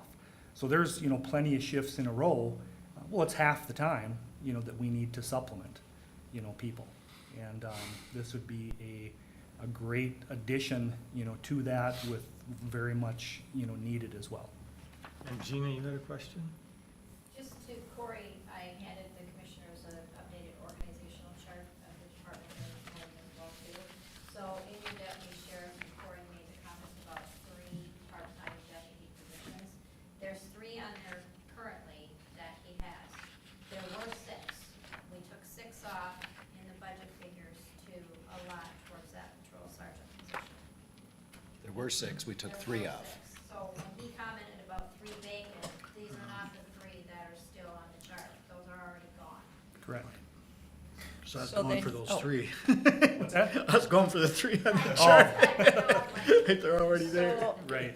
So you wouldn't take off then the other 3? I know Jeff had talked about at least leaving 1 on there, but so what she's alluding to here is there's, in the red, there's 3 vacant. Yep. Stay that way. So then you're still asking for those 3 in the budget? They went away. Yes, we had budgeted for 6. Yep. We still want to keep 3 for, if we need more, people. We've had a hard time hiring part-time deputies. We do. And part-time staff for us, whether it's in the jail dispatch or on the road, is a vital part of what we do. We can't, again, it comes down to being fat, being heavy, having so many additional, regularly, scheduled people that if somebody calls in sick or goes on vacation, you don't have to fill it. Well, we don't do that. If somebody is off, calls in sick, goes on vacation, whatever it may be, we have to fill it. So you're either using full-timers, which we have to do at times, and pay them overtime, or we're using part-timers, and the Hubbard County has a lot of part-time staff. You know, the sheriff's office probably has more than any department, I'm assuming, because we utilize them. They're very valuable. So we certainly do need those additional ones if we can get them hired as well. The other issue that we look at here is what it costs to get a part-time employee up and running, a licensed part-time employee up and running. I mean, it's $20,000 to $30,000 by the time you go through the hiring process, the FTO process, buy them their uniforms, and then you offer them, or you keep them on part-time and they're gone for the next full-time position that comes. So that's a revolving door, and that's an expense that just keeps occurring over and over and over. So if we can fill those 3 vacant part-time positions with one full-time position, our chances of retaining that person are a lot higher, and we're not constantly going through the process of hiring and that continuous expense of training and outfitting someone, and then with the competitive market, they're gone for the next full-time position, so. And this is a working supervisory position. This isn't somebody who is gonna sit at a desk. This is somebody who is gonna take calls, who will respond to calls, who will supervise, on, you know, calls that the other officers are handling, but they take their own caseload, just like our other 3 sergeants as well. So detail for me why you believe you need a sergeant versus just another deputy. Well, part of it is the supervisory role. We have days where there is no, like on weekends, if Scott and I are not on, there is no supervisor on at all. Okay? So that fills that void. And then during the week as well, even though we are on, we're not always on or readily available. You know, we don't respond to calls unless there's an emergency typically. This person can go and assist, you know, the deputies when they're on their calls and in that supervisory role. Just to clarify too, that the 3 that are on your chart, one of them is currently in the process. We haven't got the formal on Nick, but once Nick is in part-time deputy sheriff, that one will go away, so then there'll only be 2. Yep.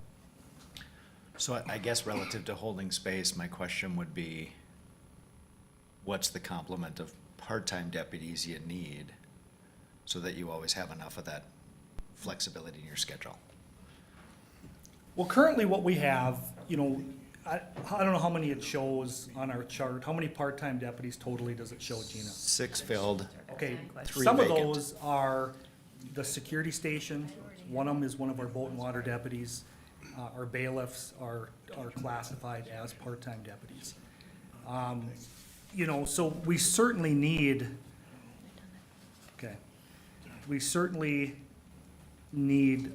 so we'll go down to 2 in the vacant ones. We certainly need to have that still available to us to fill that need. We absolutely do. If we can hire somebody else, and these are part-timers that aren't regularly scheduled, like we don't schedule them Monday through Wednesday. You know, they fill in when they have to, so at the drop of a hat, when we need them, you know? And otherwise, we could, you know, maybe only need a couple, but that isn't the case. You need enough to be able to work, you know, here and there. Some of them have other jobs, you know, that they're working. You know, so we simply need a couple of them available if we need to fill them in. Those dispatch jailers part-time, for those 4 that were approved in 2022, because I was looking at total costs for them, it's $282,000. That's not a full-time position that was approved? Those were full-time positions that we filled, yes. They've all filled now. Nope, I think we still have maybe 1 to go yet, I believe, isn't it? Yeah, they're backgrounding for the last one, I Yes. think. Okay, then these that are green in the part-time one, those are additional ones you're requesting for 2023? Are you talking in the jail? Yeah, jail. Those 4 part-times that we have in green, those were what you approved back in February. And, yeah, with hiring and things, we've been trying, I but thought those were full-time ones, you know, like, they're part-time. okay. The ones approved in So you've March never been able to- were full-time. Yeah, and it was 282,000 allotted for it, so that must be full-time. Those are full-time. Yeah, so these must be additional requested ones. Well, those are I'm guessing, now, I'm not sure how, with the green and stuff, but I'm assuming those might be unfilled ones Yes. that you're seeing. Yeah, Gina's That have been confirming. on the books that we just haven't Oh, okay. filled. We haven't been able to fill. You know, we're at the point where I hate to say this, but specifically need female part-time people. Just because it's hard to fill those, positions. And it's not that easy to get good qualified help, when you're looking for a particular gender, put it that way. So we haven't been able to fill them. If we could, we would, immediately, because there's such a need, because they're paying overtime, far too much. And we do have postings out there, just so an understanding with that, Yep. stating we need females. It's called a BFOQ, Bonafide Occupational Qualification. They bring in somebody to booking, and it's a female, there has to be a female on female doing what they have to do when they come into booking. Just they were in green, so that kind of threw me off. I thought it was more requested ones. Okay, Yep. No, those were existing okay. ones, yep. Well, for me, if I understand correctly, by the end of the year, we'll be about $600,000 over budget. And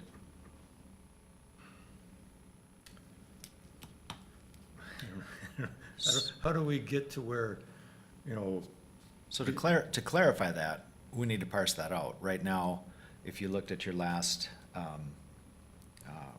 expenditure revenue reports, you'll see that the sheriff's office 201 is at 64% of expenditures at 67% of the year.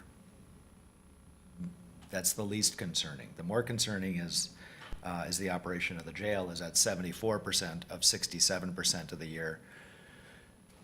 And confounding that is that we're only at 51% of our revenues for the year because we're not able to do as much boarding. So the additional staff, not having to fill those staff means we're way over on overtime in the jail, and this isn't new news to anybody. This is just numbers off there. Revenue's down as well.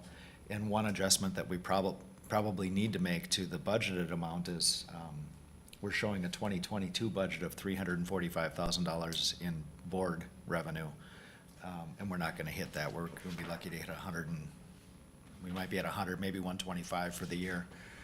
And we've got budgeted 150 for next year, so that number's probably high too if nothing changes relative to jail population. So we'll be reviewing this, and I'll be getting those updated numbers to Kay before the end of the month so that we can plug those in. The last piece, of course, that we're waiting before we actually dig in and do a second iteration of the budget is we're just trying to figure out where we land relative to contract negotiations. It just doesn't make sense to do it this week and then do it again in 10 more days if we think we can get close with that. So, but that's the change, and the overage is related to 250, not 201. So going along with what you said, Ted,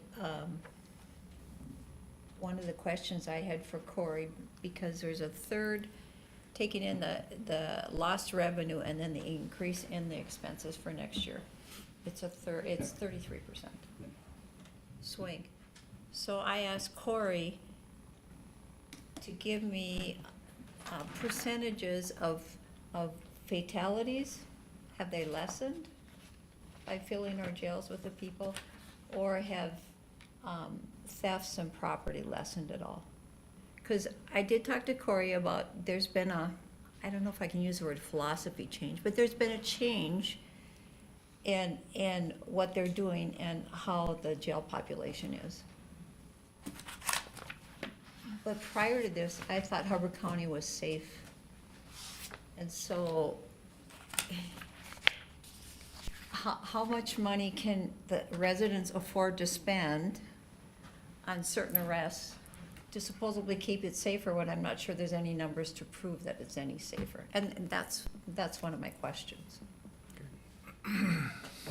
That's a slippery slope to go down. Obviously, we all know that here because if you ask a person who's been involved or had a family member involved in a fatal car crash, their opinion's gonna be a lot different than someone who hasn't. Yes, I would agree with that. And not only, I think we need to understand also the types of arrests that are being made. And I understand that discussion is necessary on this topic, but the people that are sitting and being held in the jail are not your first-time DWI offenders. And these are the types of arrests that you're referring to, or the DWI arrests that are coming in. They are people that are under the influence of narcotics. To the tune of 82% of our arrests through June 30th were, the DWI arrests were narcotics related. And going hand in hand with that, it's not just the driving charges, it's the possession. A majority of them are also in possession of narcotics, so they're being charged with the felony possession charge as well. That's why there's being bail set on them. So from the average citizen's point of view, who they may have thought, yes, we don't have a problem here, but obviously we do if there's these types of numbers that are out there that are being arrested for these types of charges. So there is a problem there. It's just a matter of how high on the priority list we place that. Impaired drivers kill people on the roads. You know, I know there's a board member, you know, sitting in front of me today who was nearly killed by a drunk driver. So there's so much reality in it, and, you know, they do, you know, that's what kills people, and that's who's going to jail. And as Scott said, these aren't first-time, low alcohol content, you know, people that are getting arrested. These are people that are high on drugs. They need to be taken off the streets, okay? So instead of, you know, coming in and then being released when sober, the judges, you know, look at them and they decide, hey, what's your history? Are you on probation? And then they'll make a decision. So they're putting bail on these people. Sometimes it's high bail. Why? Because they have a history, or their probation officer is putting a hold on them because it's their third, fourth, fifth probation violation. You know, so much of that is totally out of our control. But there's a reason they're being held. Probably a good reason. And again, our policy on a first time, you know, if you come in and you test, you blow on the breathalyzer and you know, test over, you get released when you're sober. But again, these are not the people that we're dealing with. I mean, we don't deal with the people that come in and blow a .08. I think we've had one all year. The average alcohol DUI that we've had for the year is a .18. They're over double the legal limit. That's how hammered these people are. And the rest of them are high on meth, high on heroin, have fentanyl in their system. They're doped up and they're driving. And those are who put, So Corey, people- how do you test for all the drug stuff? Just a blood, you have to go through a blood test? So Yes. it's- you're But waiting- you're sometimes it takes, what, 6 months to get those the back? results? And that's where they're not necessarily being held pending those results. The ones that are being held on those arrests, more than likely, and a high percentage of the time, are in possession of narcotics as well. So they're being held on the possession charge. So I know that's it's a difficult position to put the officer in determining, on you guys train on this stuff. How often do you get it wrong? very, very seldom. Now, those that Under- are, Under 5%? Less, I would say, Oh, way yes. less than 5%, yeah. now, those that are in a violation of their parole, and those that have got the narcotics in their possession, and a felony amount, I think you were talking, when do they go to prison so they can get out of our prison, or out of our jails? Sometimes that takes a long time, unfortunately. The court system, there's nothing speedy about the court system. And I wish there was. Just like government, there's nothing speedy about government, and the court system is no different. Yeah. Every once in a while, some people want to plead guilty right away because they would rather spend time in prison than in a local county jail. But that is the exception and not the rule. It doesn't happen very often, but that is probably 75% of our problem. The long, drawn-out wait time. you know? I don't know how many people we have sitting in our jail that are probably gonna go to prison, but here we sit and wait. But they're entitled to their, to their defense, you know, they're entitled to have their day in court, and that's what's happening. And I guess having never been in the system, so if you're on probation and you violate your probation, I would have thought then you go back to prison. Or I guess You it's would not think, that, I yeah. guess it's You not would that think. simple. Right? I mean, No, it's I'm not. assuming the average Hubbard County or citizen in the United States would think that.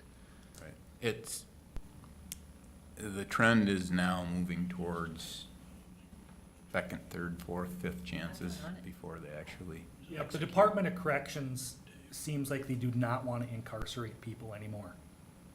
I've seen people that didn't get sent back to prison until their 8th violation.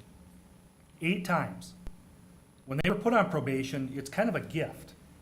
They're saying, you know, as long as you behave, as long as you don't do this, this, and this, you don't have to go to jail.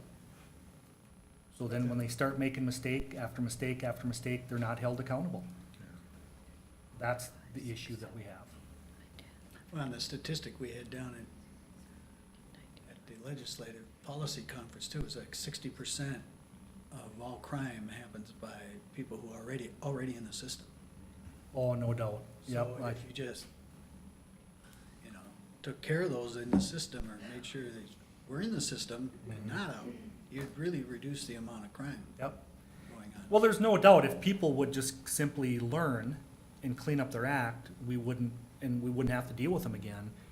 You know, that would fix half of our problems, but they simply don't. Or if we just quit releasing so many that are That perennial true. offenders, Yep. you wouldn't have these repeat things going on. Yep, I agree. It's a space problem So and money problem. I'm not debating whether these people should be off the streets, but here's where I'm still trying to wrap my head around, okay? Because there's 87 counties in Minnesota, we're 45th for population. I talked to Jonathan's office. Last Monday, we were second in the state for filing, I'm not sure, is it called a brief with the court? I'm not sure I have the technical name correct. We were second to Hennepin County. We're number 1 out of 87 counties for DWIRS. I'm not debating these people should be off the streets. I'm trying to wrap my mind around how much Hubbard County can afford. And long-term, how we can sustain this. And so I don't have an answer. Yeah. There isn't an easy answer to it. There really isn't. Yeah, I don't necessarily have an answer either. You know, how can we afford to not arrest DWI drivers, these impaired drivers that are out there when we stop them? We can't turn the other way. You can't let them go to be on their way, you know, to continue driving.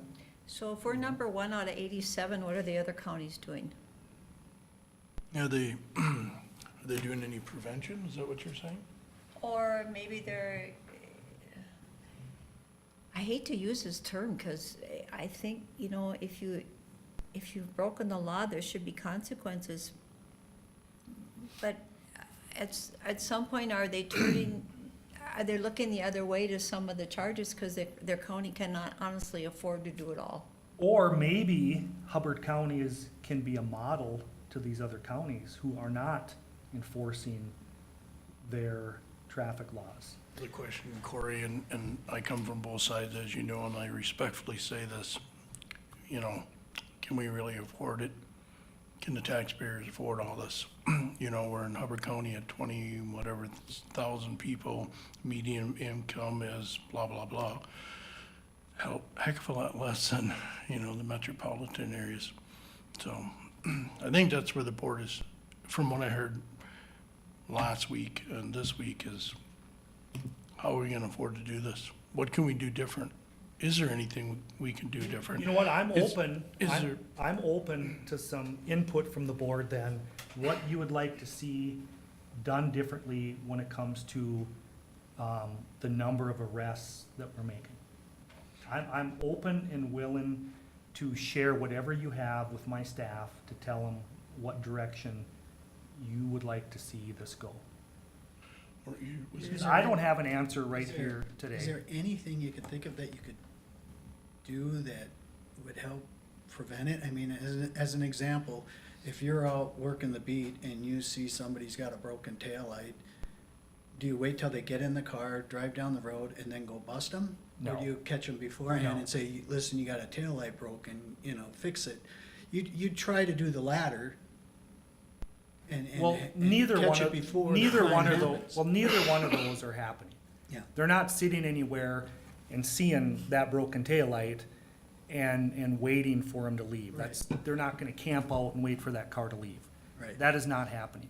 The officers, and you can check with the county attorney, and I would welcome you to ask them if the officers' traffic stops are not, if they're not justified in making these traffic stops, because I assure you they are. You could ask the judges. They do not lose cases because of a lack of probable cause. They do not do it. They're stopping cars for legitimate reasons, If, one way to fix this, I could tell them to no more stopping cars. That would be one way to fix this. I could do that. I could say, no more traffic stops. That would be one way to do it. And if the board is wanting me to take that step, I need to hear that. But I'm willing to hear some input from you, because short of telling my staff to stop arresting people, I do not know how to decrease the population in the jail, decrease the county attorney's caseload. I don't know how to do that. Are you, If you're saying the bulk of them are drug-related too, it's not like you can be proactive at an establishment by walking through or anything like that, because that's not where it's occurring, It's obviously, not. then. It's the It's drug occurring in use. their own home or somewhere else. While they're driving down the road. Yeah. are you patrolling just county highways, or are you also doing like Highway 2 between Cass Lake and Bemidji? Everything. Maybe that would be the case, that the people on Highway 2 are driving through the county, they're here and then they're gone. I don't know what the percentage in your jail are from Highway 2, or Highway 71, but Highway 71 goes right north and south through the county, so I can see where that would be one that would be hard to avoid. But that's just a suggestion. Well, I will say this, though, Highway 2 is a location for fatalities. It really is. Anytime you get a high-traffic area, a high-traffic road, that's where the crashes take place. But my own experience on Highway 87 and the intersection of County 11, there's a hill there. Yep. Twice it happened to me, and it was in the evening. A driver, I was approaching that hill, a driver passed me right there. It's impossible for him to see what's on the other side. I really believe that person was under the influence, so if I was coming from the other direction, he'd be putting my life at risk, or anybody else's life at risk. I mean, I personally don't want to see someone like that on the road driving. I got lighting. That's the direction you usually get from me. Yeah, we gotta do something to, on the other end of rehabilitation to keep people from getting that way, but at the same time, it put people's lives at risk. They do. These are the people that kill other people on the roads. And getting back to the question on stats, I think the comparison we really need to look at is how many in the last, however long of a time period we want to look at, but how many non-traffic related homicides have we had in the county? And we can pull those numbers up fairly quickly. And then how many traffic related fatalities or homicides, traffic related, vehicular homicides have we had? And I think that's where we can look and say, okay, do we have a problem here or do we not? I'm not debating we have a problem. But, and This strictly is a dollar conversation to me, because, currently the budget or the levy, I think, for law enforcement is what, 6.38, something like that? The increase is $1 million, and it's the operation of the jail, and it's the additional staff and the reduction in. So I would ask you this, are there that many more people on the road using drugs in 2022 than there were in 2019? Or were you just did you not focus so much on the DWIs in 2019? That's one of the questions I have. I think part of it is the officers now are recognizing, they're knowing what to recognize with the drug impaired drivers is what it is. We'll never know if there's truly more now than there was in 2019, but they're certainly getting caught more because officers know how to recognize that. There's a knack to that. There's knowing things, what to look for, the observations. And that is definitely what's happening. If those blood tests, is there any way to speed that up? The BCA would have to hire more analysts, to do that. I think they are, but it's completely out of our control. It can't be contracted out? I would received a cost complete a blood lot of money. analysis, and it's done in a couple hours. Yeah, but the BCA is that accredited lab for us that stands up, for our county attorney in the court system. They do it at no cost, to us. If we hired a private lab, it probably could pass the legality part of it, but it would be a lot of money. Yeah, but when you said up to 6 months waiting for the test, I mean, that's a lot of money right there. If you, But I'm gonna tell you, 99% of them are gonna come back positive. So that means that's gonna trigger, if they're not in jail already, that's gonna trigger the charges to come forward and gonna bring them into jail, sooner. If it comes back negative, yeah, it could speed things up, but that's not gonna happen. It's gonna happen so very, very seldom. Currently, the cases where they come in where it's only a DWI with no possession, and it's a blood test, so there's a waiting period, we know, and the person's not on probation or on court conditions.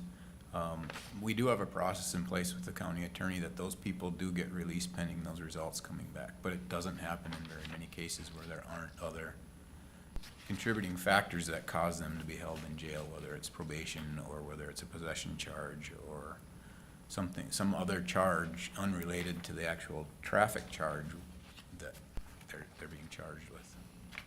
The frustrating part for me is, you're doing your job, getting them off the road, but how do we, and you're saying most of them are multiple offenses, we're not fixing the problem. We may be getting off the road and fixing that part of the problem, but we're not fixing the fact that there's more people doing drugs and driving. How do you address that? And that always goes to the drug court thing, because if you can reduce your recidivism by 30%, that helps everybody in the long term, but we can't ever get there. I totally agree with you, and I'm glad that you acknowledge that we are doing our job as far as the public safety aspect of it, because that is what we do.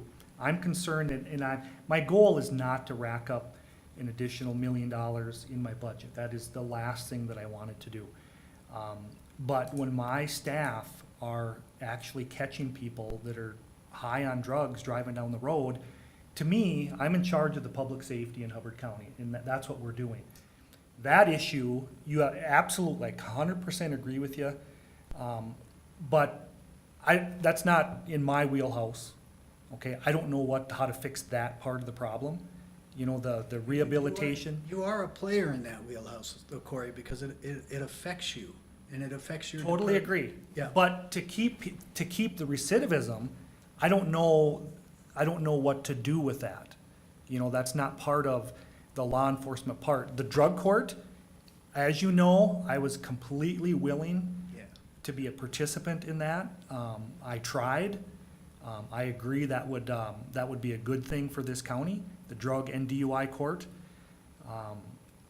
But that part is 100% out of my control. I agreed, and the decision maker on that said no. So I tried as far as that goes. But keeping people from using drugs in the first place, I don't have an answer there. That's something that I don't have any control over. I wish I did, but I simply don't. We all have our job. The county attorney has what he does, we have what we do, social services has their role, the judicial system has theirs. That is not something that I can fix for anybody. That's not unique to Hubbard County, obviously. I mean, No. that's nationwide. I mean, obviously, we have a drug problem in this country, so it's, I think we're just starting to see now, or the general public is probably starting to see now that there's probably more of an issue here than maybe some people thought to begin with, so. Do we still do the DARE program in Hubbard County? No, I don't think the DARE program is in existence any longer, is it? it is in some areas, Is it it? is. I taught the DARE program in Hubbard County for many years. It went away, years ago. I attempted to bring it back after I was elected, and there just simply wasn't any interest from the schools when I went to them. It was time consuming, and they just didn't want to do it. Because now the people, like you say, that are being arrested with the drug possession and under the influence of drugs, I'm assuming they're not fresh out of high school, No. or maybe they are. It varies, it varies. Yeah, I don't think the drug issue, I don't think it has targeted one specific age or gender or no specific group. I think it's widespread, it really is.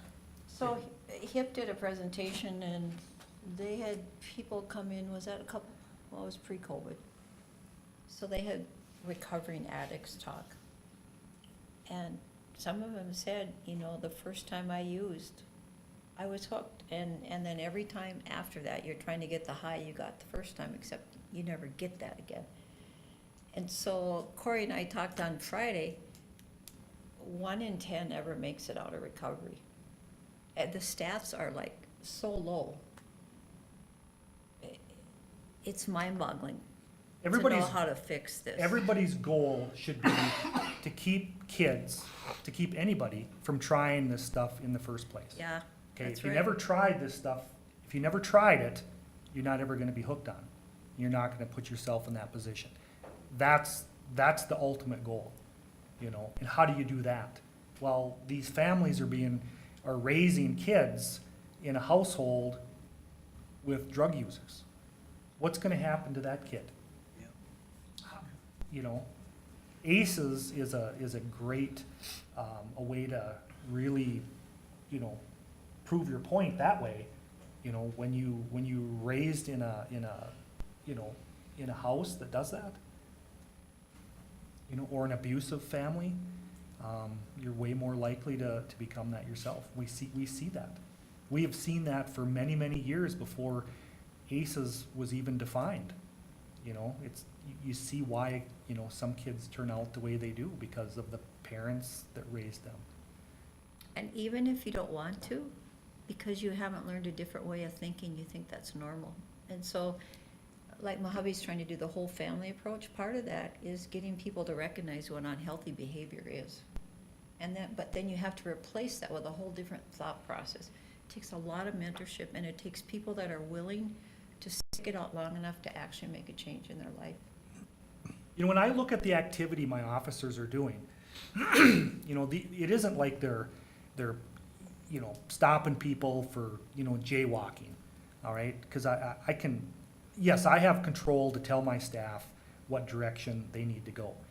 But, all of us in this room, myself included, we either want impaired drivers off the road or we don't.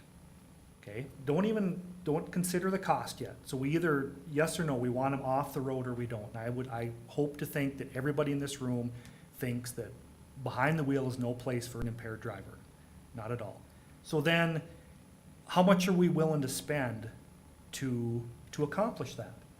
Obviously, there's more expense that we've had and more coming, that it will continue by keeping those impaired drivers off the road. Okay, is that worth it to all of us in this room? And then again, would it be worth it to the taxpayers? Do the taxpayers have an issue with keeping impaired drivers off the road? It's one thing if we were spending this money and spinning our wheels and not accomplishing anything. But we're holding people accountable, we're catching them behind the wheel, and we're getting them off the road for that night. And they end up in our jail. And I think they would agree.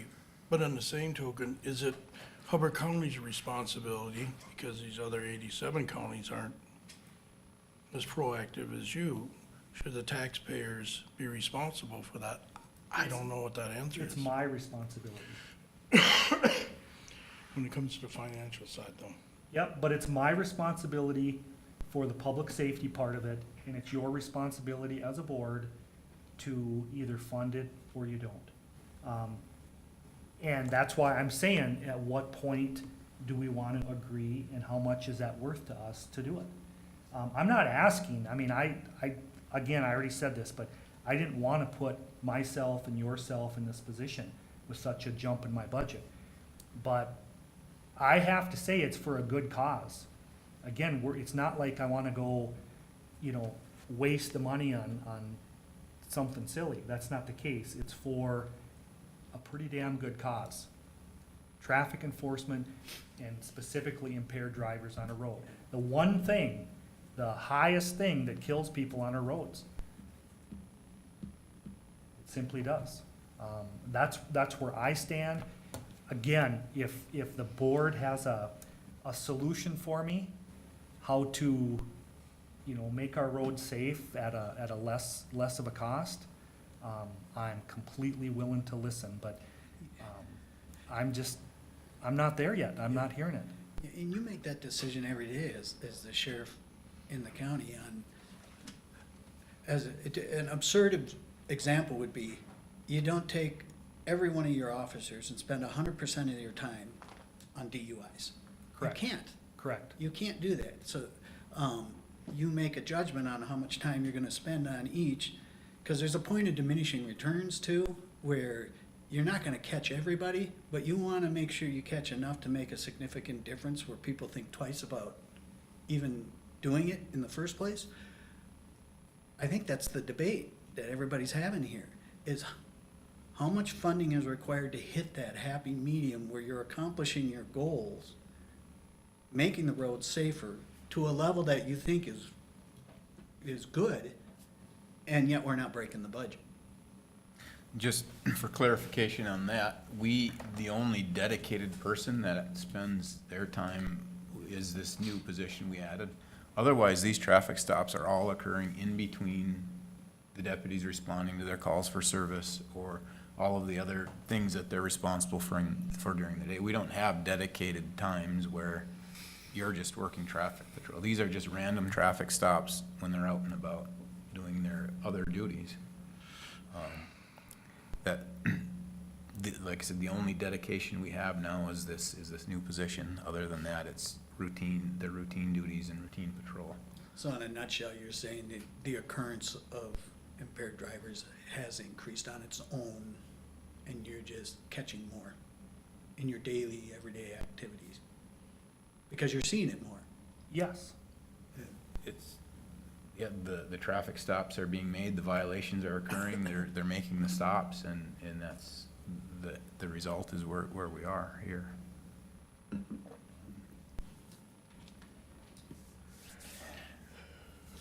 You guys have a meeting or something, or was there some meeting that was gonna happen, Jeff? To discuss this further? We were gonna have a conversation about the impact on other departments. Oh, yeah. At general government next week. You guys gonna be there? Yeah. Another side note, not related to DWIs, but, and without getting into too many details, but we've had multiple pound-plus seizures of narcotics over the last 6 to 8 months in Hubbard County that are a direct result from some of these traffic stops. So not only are the drivers being arrested for impairment, but we've also removed many hundreds of thousands of dollars of narcotics from the stream as a result of You seeing any traffic fentanyl stops. yet? Including a stop that dealt with 1,000 fentanyl pills. And 1,008. another stop with over a pound of powdered fentanyl in Hubbard County. Of what fentanyl? Powdered. We've had multiple seizures of methamphetamines in quantities over a pound directly related to these traffic stops. The scary part is, I don't think we've even seen the tip of the iceberg on the No. fentanyl issue yet. I agree. And it's really scary because it's gonna kill a lot of people. Yep. But look at, Takes care of the problem. look at what you said, though. I know. Look at what you said. And it is gonna kill people, and we are there enforcing that, and that is being generated on these traffic stops. Again, it's, you know, how much do we wanna spend to be able to recover things like that? You know, a pound of fentanyl, 1,000 pills of fentanyl, a pound of meth. You know, that is what's being generated. Again, these deputies are not spending that money and spinning their wheels. They're producing. But the problem is at the border. And that's not being fixed. And you're just gonna see the repercussions of it slowly migrate its way into every small county and community across this entire nation because nothing is being done But do we to let, stop it. but do we let it go then? I mean, Well, you can't. I mean, No. and, you know, Customs and Border Patrol are obviously trying to stop, but it's coming in such droves. yep. And that's where it's originating from, Yeah. is our southern border. And kids and teenagers are gonna be accidentally dying from this Yes. stuff. They already are. And it- One it- mistake. Yep. Totally agree. You know, it's just like our drug enforcement, you know, with our task forces and stuff. We're never gonna make any of that go away, but you try. You know, you try to hold it at bay, you try to put a dent in it, and we do that. Well, with this traffic enforcement that we're doing, it's the same thing.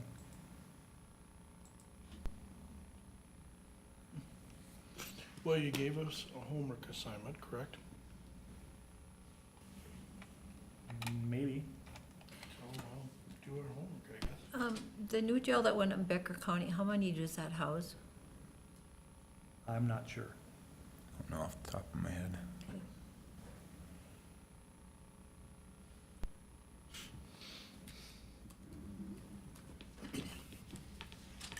The reason for my question, I'm looking at your org chart here. So how do we compare in population, do you know, with the other counties that are similar to us as far as staffing? Do you have any idea? Staff or jail population, or, I was just looking overall at the staff. I'm just curious. I And don't- some counties don't have jails, I know that. Yeah, I don't really know. I've never taken a staffing count with our neighbors at all. I haven't either. You know, I know deputy-wise, you know, Cass, Beltrami, Becker have, I'm gonna guess, probably twice as many deputies that we have. But That's overall awesome. staff, I'm not sure.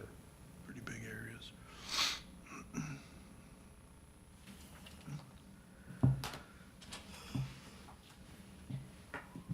Is there anything else from the board?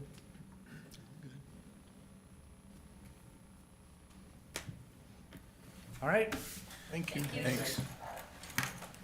Are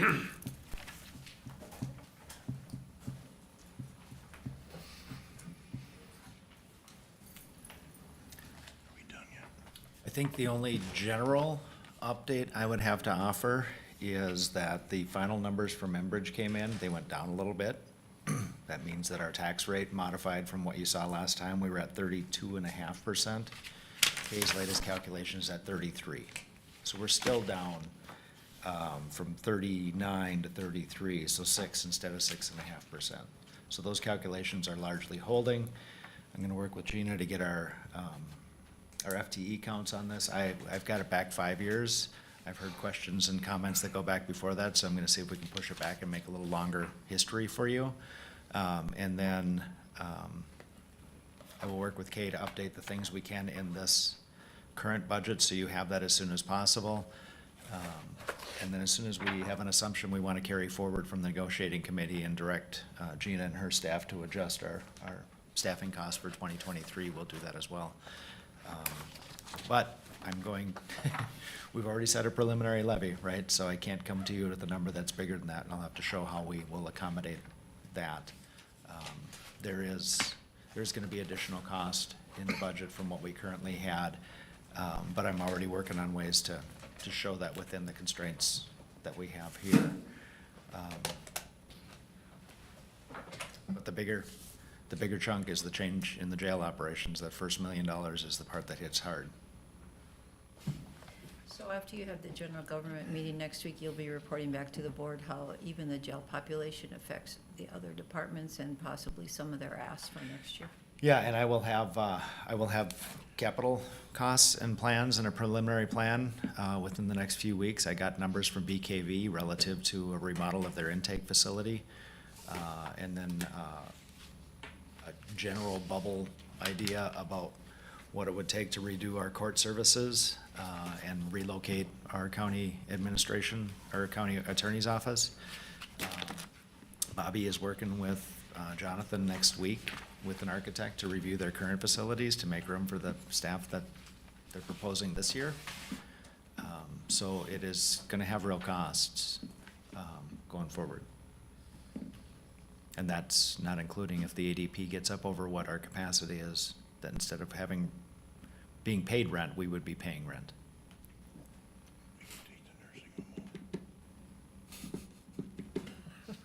Take the nursing home. Put them there. Other general questions about the budget? I'm gonna push some stuff out to you this week as soon as I get it, relative to FTE history, budget, actual.